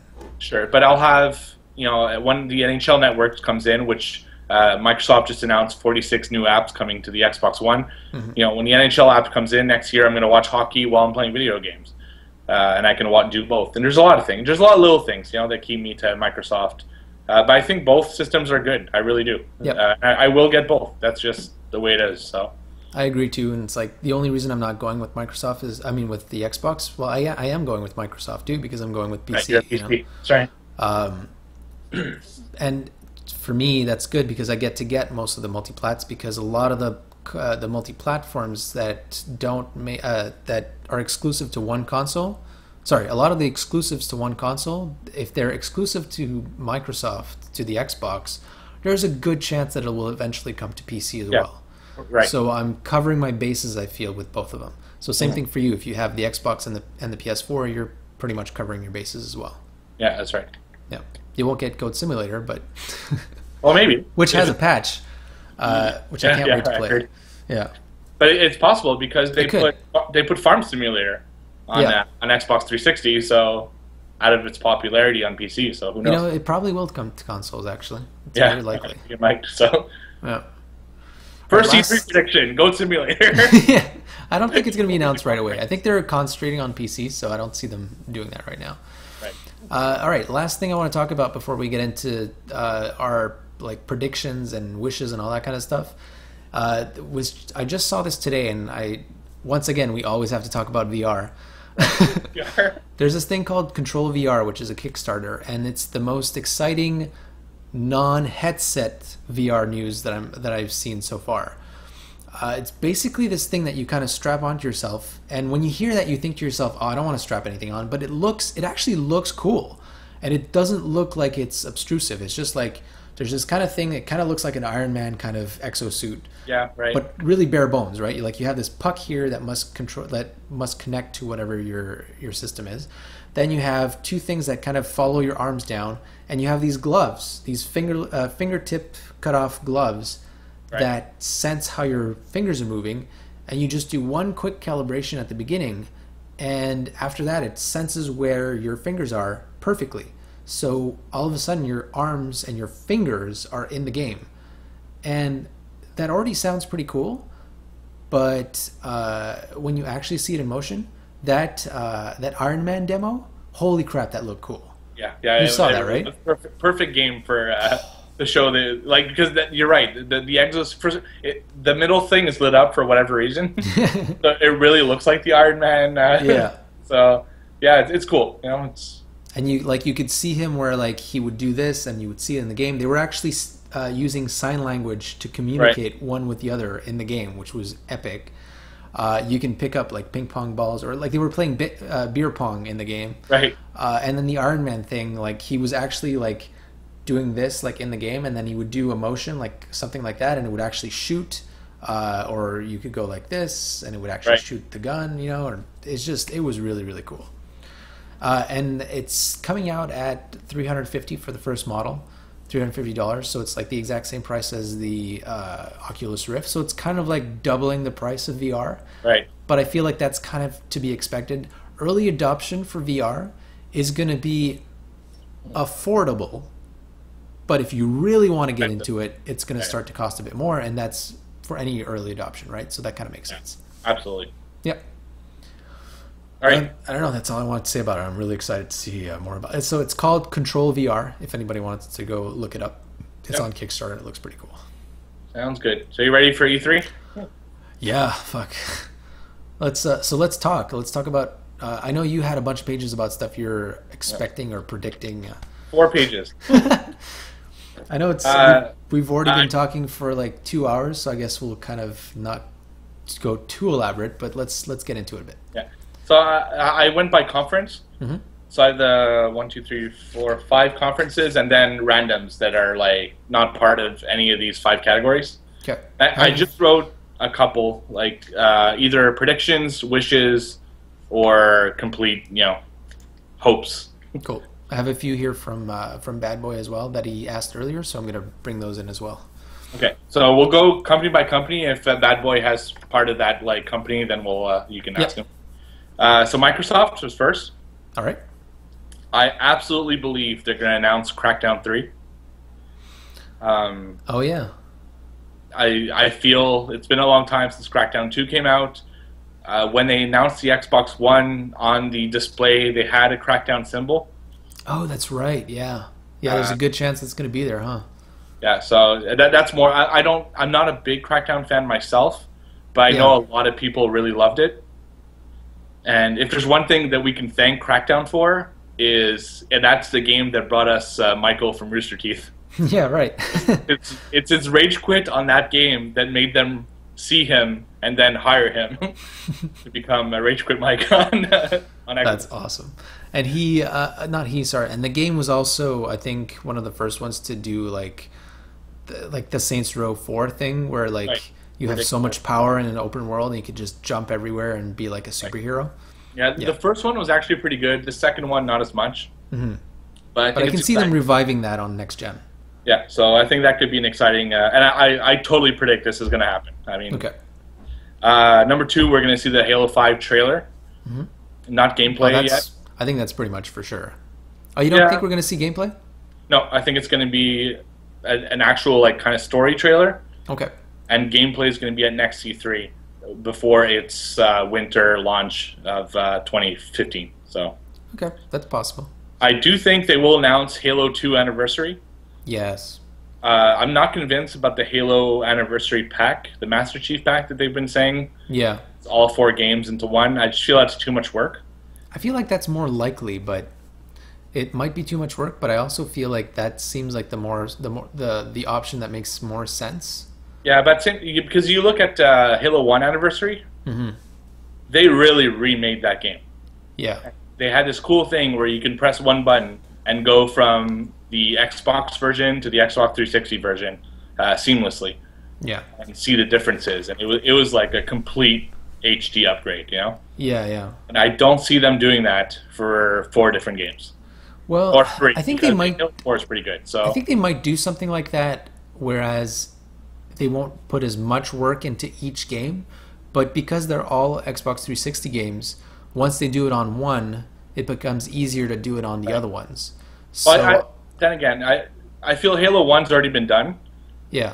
Halo 2 is Xbox as well, so maybe they redid that one, but Halo 3 and 4 still hold up pretty good. Mm-hmm. So maybe they just polished it instead of actually really redoing it. Well, that's the thing, yeah. That's what I'm wondering. So I feel like it's still very possible that might see the whole thing. Yeah.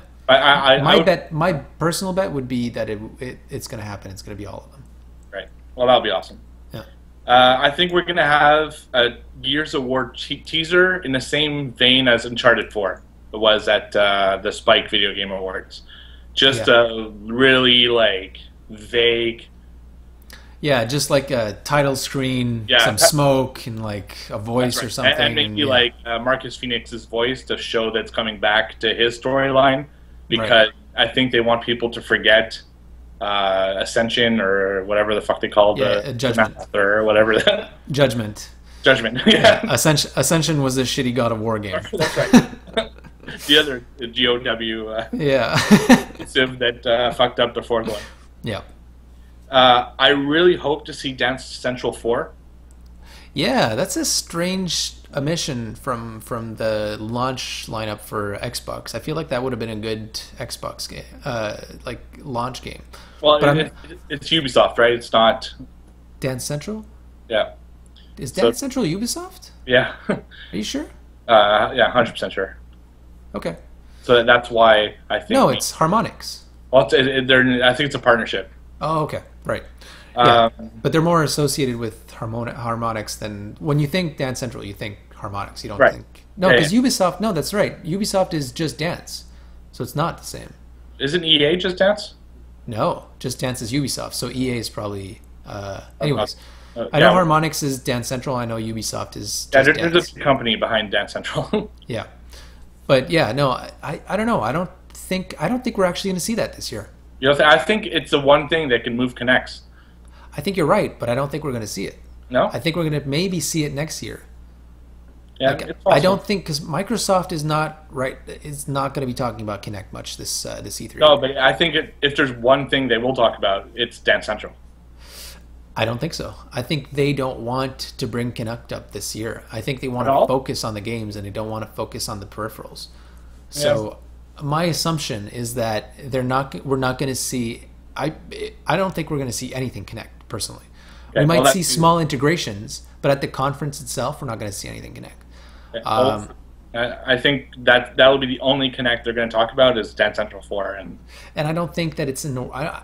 As far as I know, it's not really in the works, and if it is, it's probably early stages because they were working on other stuff, other Kinect stuff. So I don't think Dance Central is ready to be shown. So I think that rather than show something too early, they'll probably just wait till next E3. I feel like next E3 they'll be confident enough that they can start showing Kinect stuff again. So I feel like that's when we're going to see that. Okay. Yeah. Well, that's fine. So we'll see. Yeah, we're doing our usual like E3. Well, we have our E3 awards divisions. Yeah. Next week, and we'll see what was true, what wasn't. So. Yeah. Yeah. So that's basically it. What I'm expecting, and this is for everyone. The one thing I want this year, which is weird because this is different from other years, I want to see new IPs. Yeah. I know we're going to see Forza 2. We're going to see Forza Horizon 2. We're going to see Sunset Overdrive. We're going to see Quantum Break. We might even see more of Metal Gear Phantom Pain, just because I think, kind of like what Bungie with Sony, I think they want to show Xbox gamers what Metal Gear is like. Yeah. Because they don't know that franchise as well, kind of like PS owners don't know Bungie as well. So I think we'll see those, but what I really want to see is new IPs. So I'm hoping I agree with that. So. I want to see what they can pull out as well. Yeah. Anything else that you think we'll see at Microsoft that? I mean, you're the one who's more invested in them, obviously, so I haven't given it as much thought. So yeah, no, I think you hit it pretty much on the head. Yeah. Yeah. All right, let's move on to another one since we don't want to drag this out completely forever. Next one, Sony. Yep. Actually, here before we do that, because I feel like this one can fit in either Sony or Microsoft. Okay. So Bad Boy said, Left 4 Dead 3 announcement at Sony conference. Any thoughts? Yeah. I didn't see that anywhere. Did you? Well, I put it in my others because it's not. But I think if it's announced at one of those two, it'll be probably under Microsoft. Because why would you say that? I'm curious. Well, they have a history with Microsoft, whereas Left 4 Dead wasn't it only on Microsoft? The first Left 4 Dead for the first Left 4 Dead exclusive. Yeah, Left 4 Dead never made it to the PlayStation actually. What about Left 4 Dead 2? Nope. Oh, they were all both on PC and Xbox, but they never made it to Sony. Right. So I guess what he's asking is, could this be like a trump card where Sony goes like, "Hey, we've got Left 4 Dead, so they want to show it at their conference." I guess that's a possibility. It's very possible. If it is going multi-plat, it could be exactly the same kind of situation that Metal Gear went through. Yeah. Yeah, and Metal Gear, it's the same thing, I think. So, and GTA also being cross-platform, and they were like, "Hey, look what we got." So yeah. So if it is going multi-platform, I could definitely see Sony being like, "Hey, come to our conference so we can show it off and people can know that it's going to be on both." Yeah, and I think of all the Valve games that are possible, I think that's the most likely. Yeah. There's always Half-Life 3 rumors out there. No, that's not happening. No, I really don't think so either. Half-Life 3 is most likely going to happen after Steambox officially launches. Yeah. And I don't think Portal is going to come out either. No, it's too soon. It's too soon, even though it's been a long time, but it's still too soon. Yeah, it's in Valve time. It's way too soon. So I think Left 4 Dead, if Valve has a presence at all, yeah. Well, I'm sure they're going to show Steam stuff and stuff, but I mean, as a game, I think Left 4 Dead is the most likely. Yeah, I agree. Anything else for Sony before I go into mine? He just asked another question. He says Left 4 Dead collection will be announced for PS3, PS4. Oh, that's interesting. That'd be cool. Yeah, that actually makes sense. You know what though? Yeah. Does not hold up. I played Left 4 Dead 2 recently. No. Oof, no, man, it does not hold up at all. Actually, I played Left 4 Dead 2 not that long. Well, actually, yeah, it was a couple of years ago. I haven't played it much, so for me, it's like I'm picking up a new game. Right. But yeah, it doesn't hold up, you say? No, the graphics are awful. All of that. Oh, okay. In terms of graphics, The gameplay's not that great. Like controlling, it was cool at the time, but I think we've passed that. I think somebody who hasn't played it could still enjoy it. Maybe. So I can definitely see it coming to PS3, and new gamers who pick up games later in the generation could see that as like a new release and be excited for it. If it comes to PS4 and it's up-res, that's pretty cool too, you know. And that actually makes a lot of sense if they decide to launch Left 4 Dead as you know, now console agnostic. So yeah. Well, that's something I think we might see a lot more of this generation is packages from the last generation because they're not compatible. Yeah. I think that like Halo Anniversary Pack, I have it later for EA and Mass Effect. Yeah. Very likely. Yeah. Okay. Cool. All right, for Sony, I think either their first game that they're going to reveal or the absolute last, like, oh yeah, just one more thing before we end the conference, is going to be Last Guardian.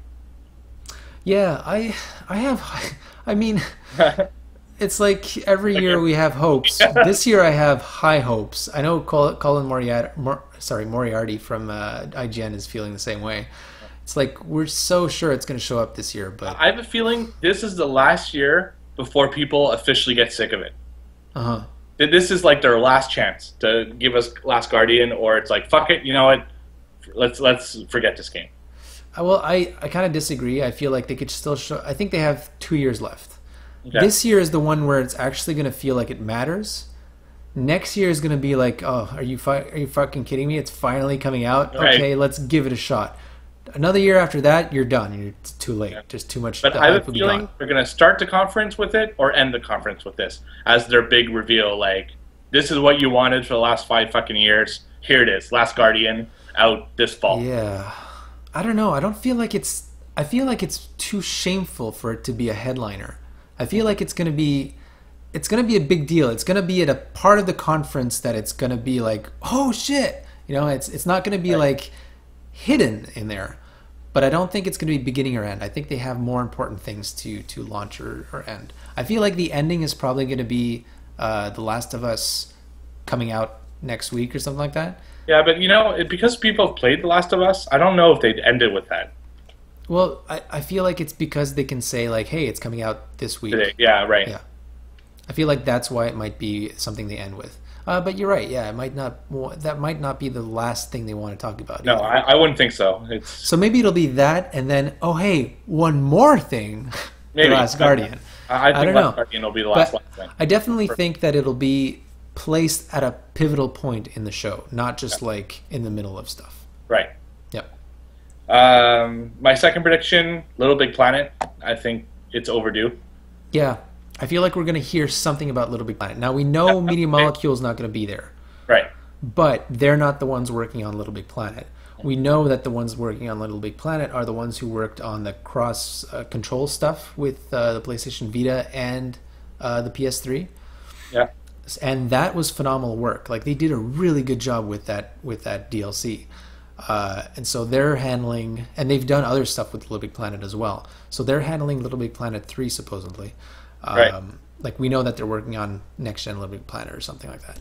So I hope it'll be 3D stuff. I hope it'll be more open like Minecraft in terms of like how you work around. But yeah, I don't know how much we're going to hear about it, but I feel like that it has to be some sort of mention of next gen Little Big Planet. Yeah. Yeah. These two are kind of out of the blue, but the last three are kind of my own like maybe. A Morpheus release date. I don't think we're going to get a release date. It's way too early. Or a release window, because we talked about when VR is going to start. Yeah. If they want to get ahead of the Oculus Rift. But why would they? Because I think the first one out the market is going to get the most attention. I don't agree. No? Because console has always had a way to grab attention of people who aren't into PC gadgetry, right? Like it's a bit more casual. Like we don't consider ourselves casual, but compared to PC, kind of. Yeah, but with Facebook's acquisition, I think like Oculus is going to be in everyone's mind. You know, And I think the only way Morpheus can really stand out is to have it out first. I don't think that's true, though. I think they can still very much stand out without being first. I think what's important for both of them is to get it right. Other companies like Samsung want to get out fast and early, and they don't care if they don't get it perfectly right. Whereas companies like Oculus and Sony don't want to screw this up. So Sony really just recently told people about it and told developers about it so that they can start making stuff. I don't think they're going to release this super quickly, and so they're not going to give us a release date right away either. I do believe that they're going to show us more. They're going to show us more experiences. They're going to tell us who's working on stuff for Morpheus, right? But E3 is more about the big picture, about that big bang stuff that's coming out soonish. And Morpheus is it's too much in development to be like a headliner at E3. That's why they talked about it at the last conference they did. Right. And we might see more of it at, say, something like Gamescom. But I don't think at E3. Right. What about PS Now? Out now?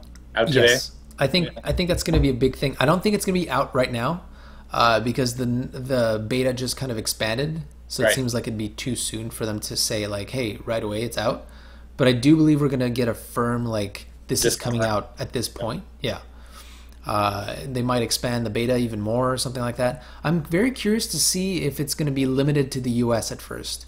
There's a high chance that that's going to be a fact, which would suck for us Canadians because we're right next to them.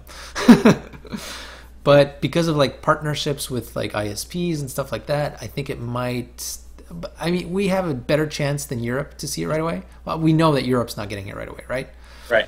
But I think Canada has a chance to see it like alongside the US, if not very close to it. Right.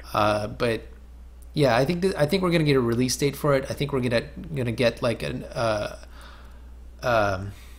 preview of like which games are coming to it, and I have a feeling like it's gonna be a lot. Like they're gonna want to wow us with like a massive amount of games coming to PlayStation Now. Right. Yeah.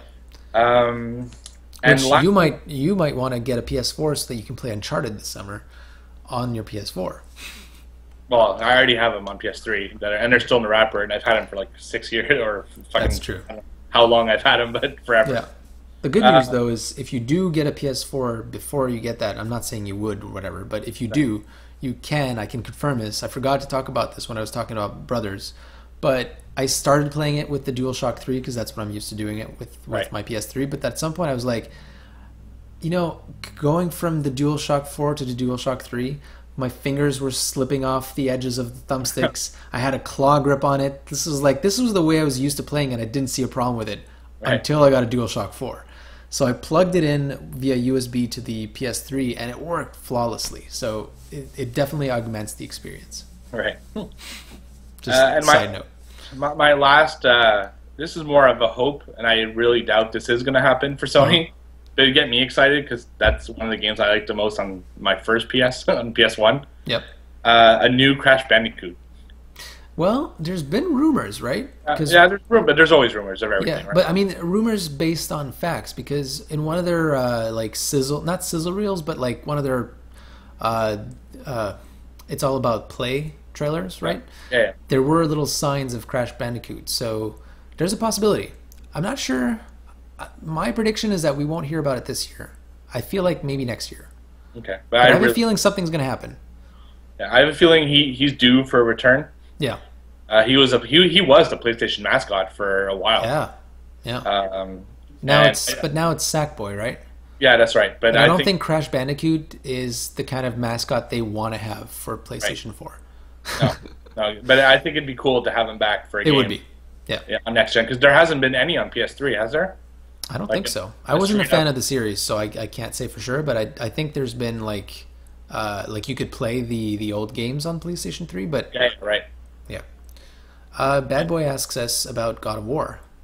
Do you think we'll see it at this conference? No. If anything, it'll be like Gears of War. It'll be like the slightest teaser. I think it's still too early after the clusterfuck that was the last one.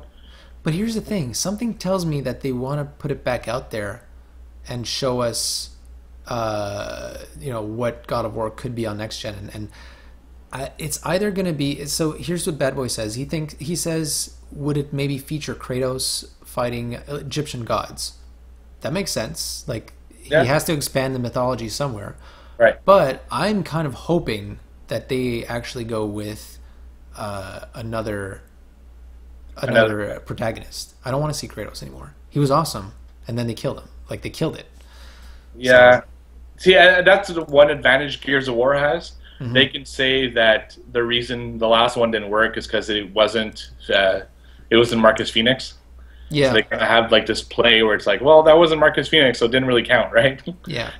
But this one, it was Kratos, and it was bad. It was like, it was overdone. Like, and they kind of broke the canon a bit.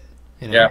Yeah. Why would you do that? So hopefully, I think it'll be a very short tease, if anything. Yeah, but for some reason, something tells me we're gonna see something God of War. I don't want it, but I think it's gonna be there.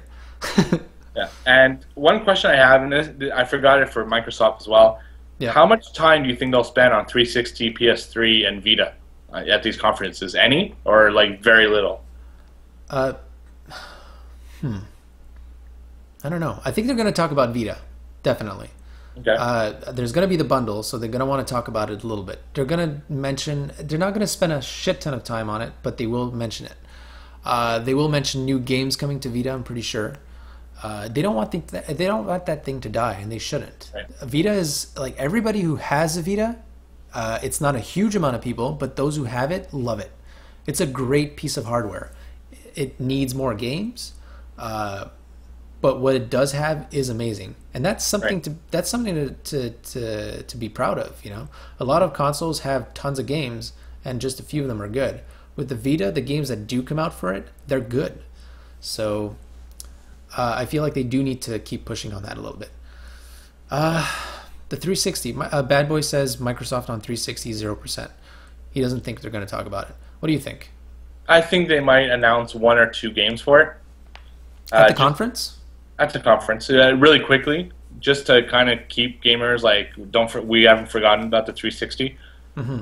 But nothing more than that. Just a quick. I feel like third party is going to be talking about last gen more than the big guys. Yeah, I think they'll mention it, but nothing big, right?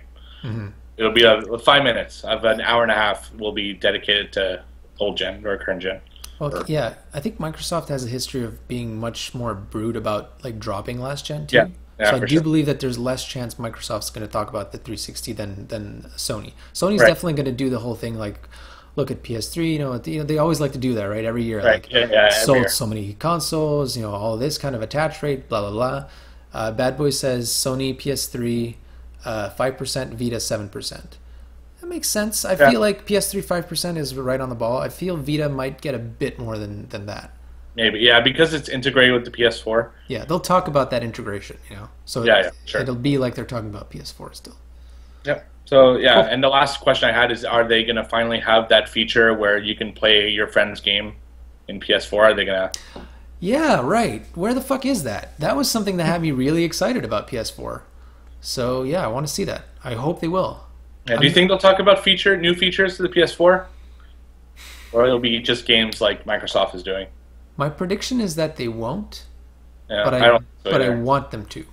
Maybe after, like during like the actual conference. Yeah, I feel like we're gonna get more info about that stuff posthumous, but not during the conference. Yeah. Yeah. Okay. That's anything else you want to add to Sony? Nope. No. Okay. Let's move on to. Not that I can think of off the like I was telling you beforehand. For me, it's more like I wanted to talk about it a little bit like this, but I'm more excited to just wait and see what happens rather than like. Watch all these previews. I think they'll talk a lot about indie games at Sony in particular. So yeah, we'll definitely see some indie. Bad Boy says Morpheus and PS Now are going to be the majority of the show. I don't think they're going to be the majority. The majority is going to be the games. Games, yeah. But these will be key. Like PlayStation Now is going to be a key thing for them. Yeah, for sure. Okay, EA. So here's what we know for sure, and these I'm not super interested in, so I'm just going to go quickly. Mm-hmm. They're going to talk about Dragon Age. They're going to talk about Mirror's Edge, probably. They're going to blow up Battlefield Hardline, even though it's been leaked like every side. We know everything about Hardline except maybe seeing an apparently actual trailer. Yeah. We're going to see Battlefront, which I'm super fucking excited for. Do you think we'll see gameplay? Maybe a gameplay trailer, but not actual gameplay. No, definitely not actual gameplay. But yeah, maybe like snippets of gameplay within a trailer, right? A little bit like the Witcher 3 trailer you sent me. Yeah. Where it's going to be mixed in CGI and gameplay. Well, The Witcher 3 is not CGI. None of it? None of it. Some that look like cutscenes that were pretty rendered. It looks fucking amazing, dude. It does. It really does. And remember, they do PC more than they do console, so that's probably from PC, and it looks amazing. It does. Yeah, a lot of them was close-ups, like in-game cutscenes, but it's all in-game stuff. Right. Yeah. Then I suspect they're going to announce a Mass Effect trilogy on new consoles. Good. They're going to announce Mass Effect 4. And I'm hoping to see Fight Night Round 5. I have no idea what that is. So I agree with everything except that, because I don't know what it is, but maybe it's their boxing game. Okay. Oh, yeah, okay, right. Yeah, it's the game that it was the first game to really look good on the last gen for both systems, so I think they're due for a game to really show off what their sports game can look like. Right. And I really hope they don't spend a lot of time on their stupid sports games. Yeah, but they will. Yeah, I know they will. I just don't want to see like FIFA and EA and NBA and. Right. I don't think we'll see all of them, but we'll see some of them and at length, unfortunately. I mean, fucking the World Cup is going on at the same fucking time as, so for sure they're going to talk about FIFA to death. Yeah. So, that's EA. Anything you're expecting from EA? No, I agree with most of what you were talking about there. Well, I mean, we'll see the Division. Oh no, wait, that's Ubisoft. Sorry, yeah. That's it? What's that keeps coming in on screen next to you? Oh, that's just I'm playing with that. It looked like somebody was like poking at you from the side. No. That's hilarious. Just quickly before we should jump to Ubisoft, Bad Boy says Sony's saving a lot of their big guns for Gamescom. That's something that I forgot to mention actually with Sony, is that some of the things that we kind of expect we'll see, we won't, because they'll be saving it for Gamescom.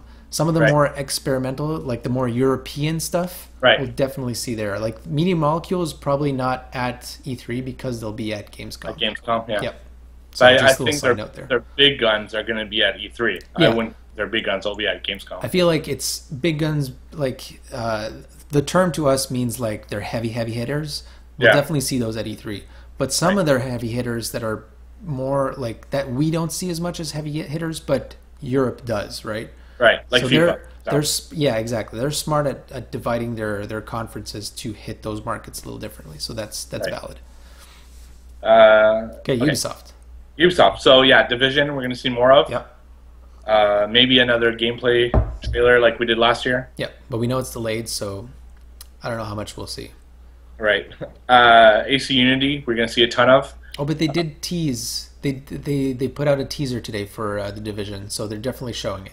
No, yeah, exactly. Yeah. AC Unity for sure. It's going to be like I think like AC last year, where they're going to have like a 5-minute actual gameplay that they're going to play on stage. Yeah. To show what the world looks like and everything. Yeah, definitely. Exactly. Can you tell that's the one I'm most excited about? I've been still the whole time, and now I'm like, oh yeah, baby. Maybe AC Comment. I think we'll see whatever it is that they're putting out for current gen. We don't know if it's called Comet for sure, but whatever it is that they have for current gen, we're gonna see it because they've said there's an Assassin's Creed game coming for last gen, right? So it'll be there. Far Cry 4, I think we're gonna get gameplay. Yep. It's coming out this fall or winter. Yep. I have a sneaking suspicion that they could release AC Liberation on the next-gen consoles. It came out late last gen. Yeah. And why not, right? That might be a bit of a too much Assassin's Creed stuff going on at once, though. Well, for next-gen, there'd only be one. So no, but I mean, like in terms of a conference, it'd be just an announcement, just a picture of AC Liberation.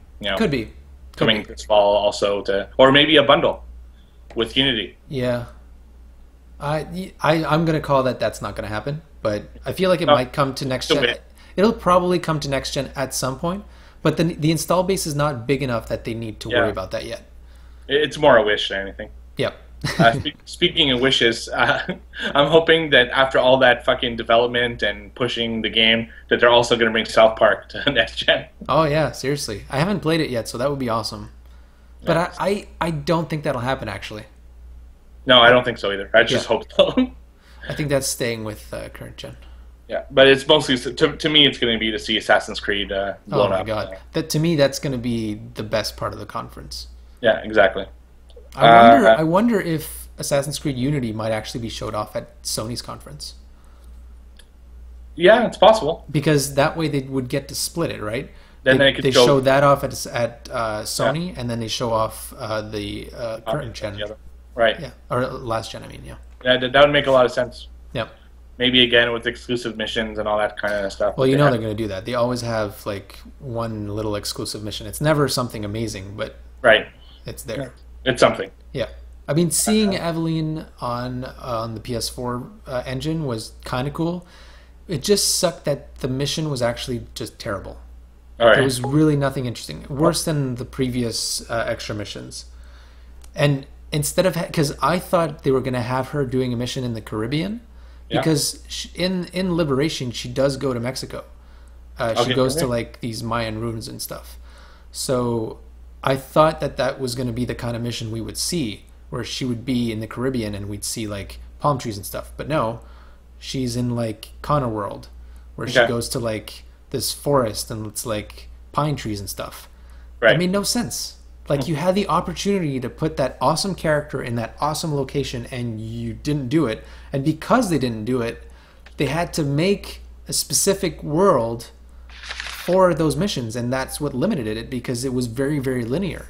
Right. So that was really bad. So hopefully whatever, specific stuff they have is not in that vein. That was just a shame.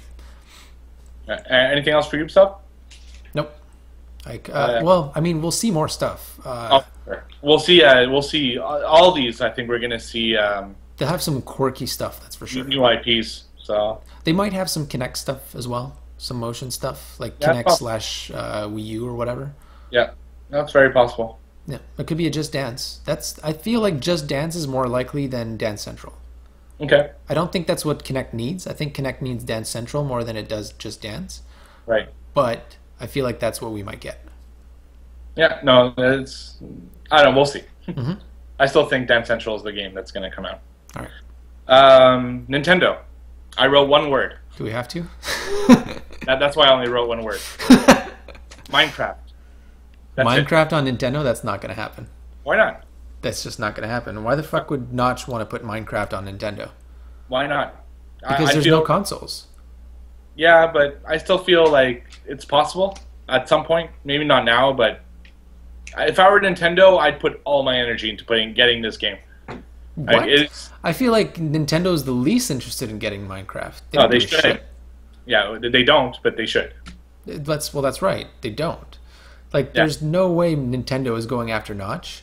And Notch is the kind of person who backs out of Oculus because of Facebook. Do you think he's going to go after Nintendo with all their YouTube shenanigans? Hell no. Yeah, no, probably not. So yeah, no, that's not going to happen. Yeah, but I think Nintendo needs. But good job on sneaking Minecraft into this episode. Of course, every episode. Okay, so then it's the others, Mm-hmm. that didn't really fit into these conferences. The number one, and this is, I'm really, really hoping it's Red Dead Redemption 3 or 2. I don't know how you want to look at it. Yep. Just because, I mean, fuck that would like. Okay, as far as Rockstar is concerned, I don't think we're gonna hear anything about Red Dead at E3. I think we'll hear about it at some point this year, but it'll be on their own term. Okay. What I do think we'll hear about at E3, because it makes sense, because it's not a new announcement, is Grand Theft Auto 5 for next gen. Yeah, right. Yeah. I think it's going to get announced. Yeah, I don't know where, I don't know when. I have a feeling it might be on the Sony stage, because we heard that they might be, like there was a rumor that they might be on the Sony stage, but I feel like GTA 5 is going to be announced for next gen. No, I agree. Yeah. But it's going to be a quick announcement, not a whole. Yeah, I actually had this on my list as well. Mm-hmm. Number 2, and as much as they've denied it, I'm still hoping for Fallout 4. Bethesda keeps saying that no, but the timing's perfect. and I think it'll be just a teaser trailer. I don't think it's going to happen. Yeah. Yeah. I'm hoping. I know you're hoping. I'm hoping as well to see more of the Telltale Game of Thrones game. Yeah. That they announced a while back. You know, I kind of got excited for that and for Borderlands, but then I realized I really don't care about those Telltale games. You know what? I don't plan on ever playing the the Walking Dead game. Right. When I remember my feeling about Telltale games first developed when they put out their Back to the Future game. Yep. And I was like, my feeling back then was, shit, I like Back to the Future, but I don't want to play this game. It looks terrible. And right. then Walking Dead came out, and I was like, okay, everybody's raving about it. I guess I should be interested. But no, my feeling is still the same. This is not the kind of gameplay that I enjoy. So, unfortunately, I'm throwing the white towel in or white flag in or whatever, and I'm giving up on Telltale games personally. All right. Yeah. I think for Game of Thrones, it makes sense because the show's season's coming to an end. Yeah. Like the week after, so I think it would be a good time to kind of showcase that game. I agree. I think it'll be there. I think we'll hear about that. Costume Quest 2, more reveal. So they just revealed it yesterday, I think. Yep. A couple pictures, so I'm hoping to see like gameplay footage and that kind of stuff. DayZ, I'd like to be announced on consoles, although I'm not holding my breath. I want to see all the characters for Marvel Disney Infinity 2, the Marvel version of it. Okay. I want an adult Marvel game. I'm fucking tired of seeing Marvel games that are with like kind of kiddie features. I think we'll see that in a couple of years, like next year or the one after, but not yet. The last 3 Marvel games we've had is Lego Marvel. We'll have Disney Infinity Marvel, and we had Marvel Superheroes, which is like this cutesy like kids game. Yeah. For fuck's sake, I want to see Marvel with like awesome adult powers, you know.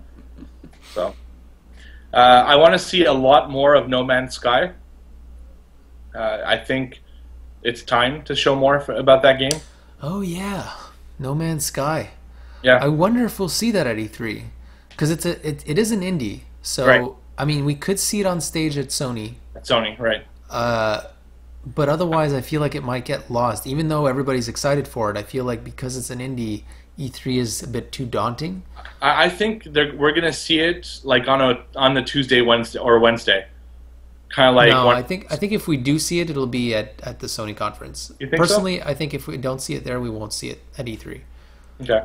We'll see it at like maybe you're right. Actually, it might just be like stuff that it might not be on the show floor, but we might hear about it during the week.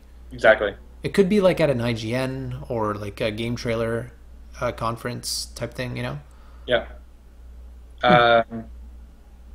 This is the chance for Destiny to convince me that this is the best game ever. Yeah, same here. Because right now, the game's coming out on September 9th. Yeah. And we haven't seen shit. Like, we see little things here and there, a picture here, a little video there. It's time to blow the fuck out of this game. Probably at Sony's conference. And convince us. Like, you have $500 million into this game. Yeah. Fucking, you know. Is that on your side or on my side? I have no idea what that is. I've heard that twice, and I'm worried that something's about to fuck up on my end or something. I only have one more. Okay. Kingdom Hearts 3, I want to see more, but I doubt it. So, that's it. Because I think they're going to put their energy on Final Fantasy 15 instead of Kingdom Hearts. Yeah. Most likely. Right. That sound is weirding me out. As like, is my recording fucking up? Is the streaming dropping? But everything seems fine. Yeah, well, I got dropped from Hangouts, so. Oh, did you? Yeah. So you can't see anything anymore? Nah, but it's okay. I'm just doing it from Skype now. So that's why you didn't react to me doing my little jig. Yeah, I can't. It made sense. I was like, it's weird that he's not reacting to me being so giddy about Assassin's Creed. Yeah, no, there's nothing. That's hilarious. Yeah, so that's it. So those are my 3 predictions. Anything you want to throw in there in the comments before we end the show? Nope. I think Bad Boy probably had to leave at some point. We have been dragging this on. This has been the longest podcast we've ever had. Yeah, well, that's normal for E3 and all the news, and you weren't there last week. It all culminated into this, but it's a good one. I think we're both pretty excited for next week. Oh, fuck yeah. I'm very curious to see which ones of our predictions are going to be on or off. A lot of ours are contradicting, which is always interesting. Yeah, and then we'll have our E3, our second annual E3 awards. Yep. I wrote down the categories again. I'll give them to you through an email, and we're going to pick to see who the second annual E3 winners are. I might let you do that more than myself. I don't care so much about awards. I'll just be like more broad strokes. Right. It's funny. We embody both the kind of things that happen on YouTube or like on the web. It's like there's either those who care about the scores and the awards, and then there's those who would rather not mention a score at all and just talk about it. So we're like both embodying those kind of sentiments, which is kind of funny. Yeah. Yeah. So that's it. So that's all I had. All right.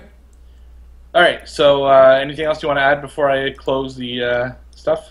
No, you can take us on out as I bring on the music. I remember to do it this time. Oh, I just have to say quickly, you can follow us, subscribe to us on everything. Just No, I mean, I turn on the music as we say that. Okay, that's what a professional broadcast does, which is not what we are. Well, go ahead. But we're getting there. No, go on. Dear God. Here's the clusterfuck of this week. So this is what I'm going to do from now on. I turn on the music a little bit so that while you take us out, it's playing in the background, see? Yeah, sounds good. So you can follow us on Twitter, Facebook, YouTube, Twitch, Reddit, all sorts of stuff. Just /flipping the nerd, whatever it is. It's /flipping the nerd on everything, which is why we changed the name to Flipping the Nerd. Yeah, exactly. We were already flipping the nerd in a lot of ways. Yeah. There won't be a Twitch. Are you doing a Twitch stream tonight? Not tonight, no. But I will be playing Goat Simulator on Twitch soon because of the update, so look forward to that. Yeah. Go check out on YouTube. I just released the second half of my Charles Fusion Bouncy Golf, which is a Twitch rebroadcast. Had a lot of fun doing that, so I decided to release on YouTube. Yeah, that was pretty cool. Yeah. So shout out to Bad Boy 742 and Trays as well for watching us live on Twitch. Yep. And don't forget, you can watch us on Twitch now every week. And if you want to watch the podcast later, you can see it on YouTube. And I will attempt for the first time to put this on iTunes. But it's so long that I don't know if they're going to accept it. Yeah, well, we might have to break them up. That's possible, which is fine. No, exactly. Part A, Part B. Yeah. Quick final question from Trace. Oh, I ran out of music. Didn't realize we were going to be doing that for so long. There we go. So, quick question from Trace here. From Bad Boy. How will you be watching E3? I'm going to watch it on the IGN app on my 360. Oh, cool. And I'm going to watch it on my computer as a backup. Yeah. I usually do that too. I have two ways of watching it, and I'm either streaming them both simultaneously with one of the, like with volume off on one, so I can just quickly pick it up if it fails. Yeah. So that's probably what I'll do. I know that there's a lot of streaming on Twitch. I think you can catch everything on Twitch. Oh yeah, and he says this is Raiders. I know. We use the screen name. I guess we'll call them Raiders from now on. Yeah, right. So yeah, I think I'm probably going to be trying to watch it on Twitch, but that's far less reliable than other options. Right. So for the Sony conference, usually I watch it on the PlayStation blog. I go specifically. If I can get it specifically from one place, I'll get it. But I'll have my backup will be Twitch. I'll just have that streaming as a backup. Yeah, the reason I watch an IGN is they have a pre-show and post-show. Yeah. And I've gotten to really like a lot of the people that work there. Yeah. So I just enjoy their comments before and after. So that's a good point. Actually, the place I like to go for live after commentary is either Polygon or The Verge. Right. They're a bit more. It's like a bit more mature commentary usually. Right. And I kind of like to. I like them more for, I guess, for tech stuff like Apple, but I do tend to go to them too. There's game trailers as well that usually has a lot of stuff. Right. But Twitch this year, I've noticed, is going to have a lot of content, so that's the way to go too. Yeah, exactly. Yep. So. All right. Sounds good, and we will have a great episode next week, I promise. Everybody have fun watching E3. I absolutely know that we will. Don't promise, because the last time you promised, we had a shit episode. Did we? Yes, we did. Episode? The last time you made a promise, you're like, this episode is going to be great, and it was fucking shit. I promised this episode would be great, and I thought it was pretty awesome. Yes, it was. So maybe it's just 50-50. Yeah, exactly. I'm going to bring it up to 75-25 next week. All right. So see you all on the flip side. All right. Adios.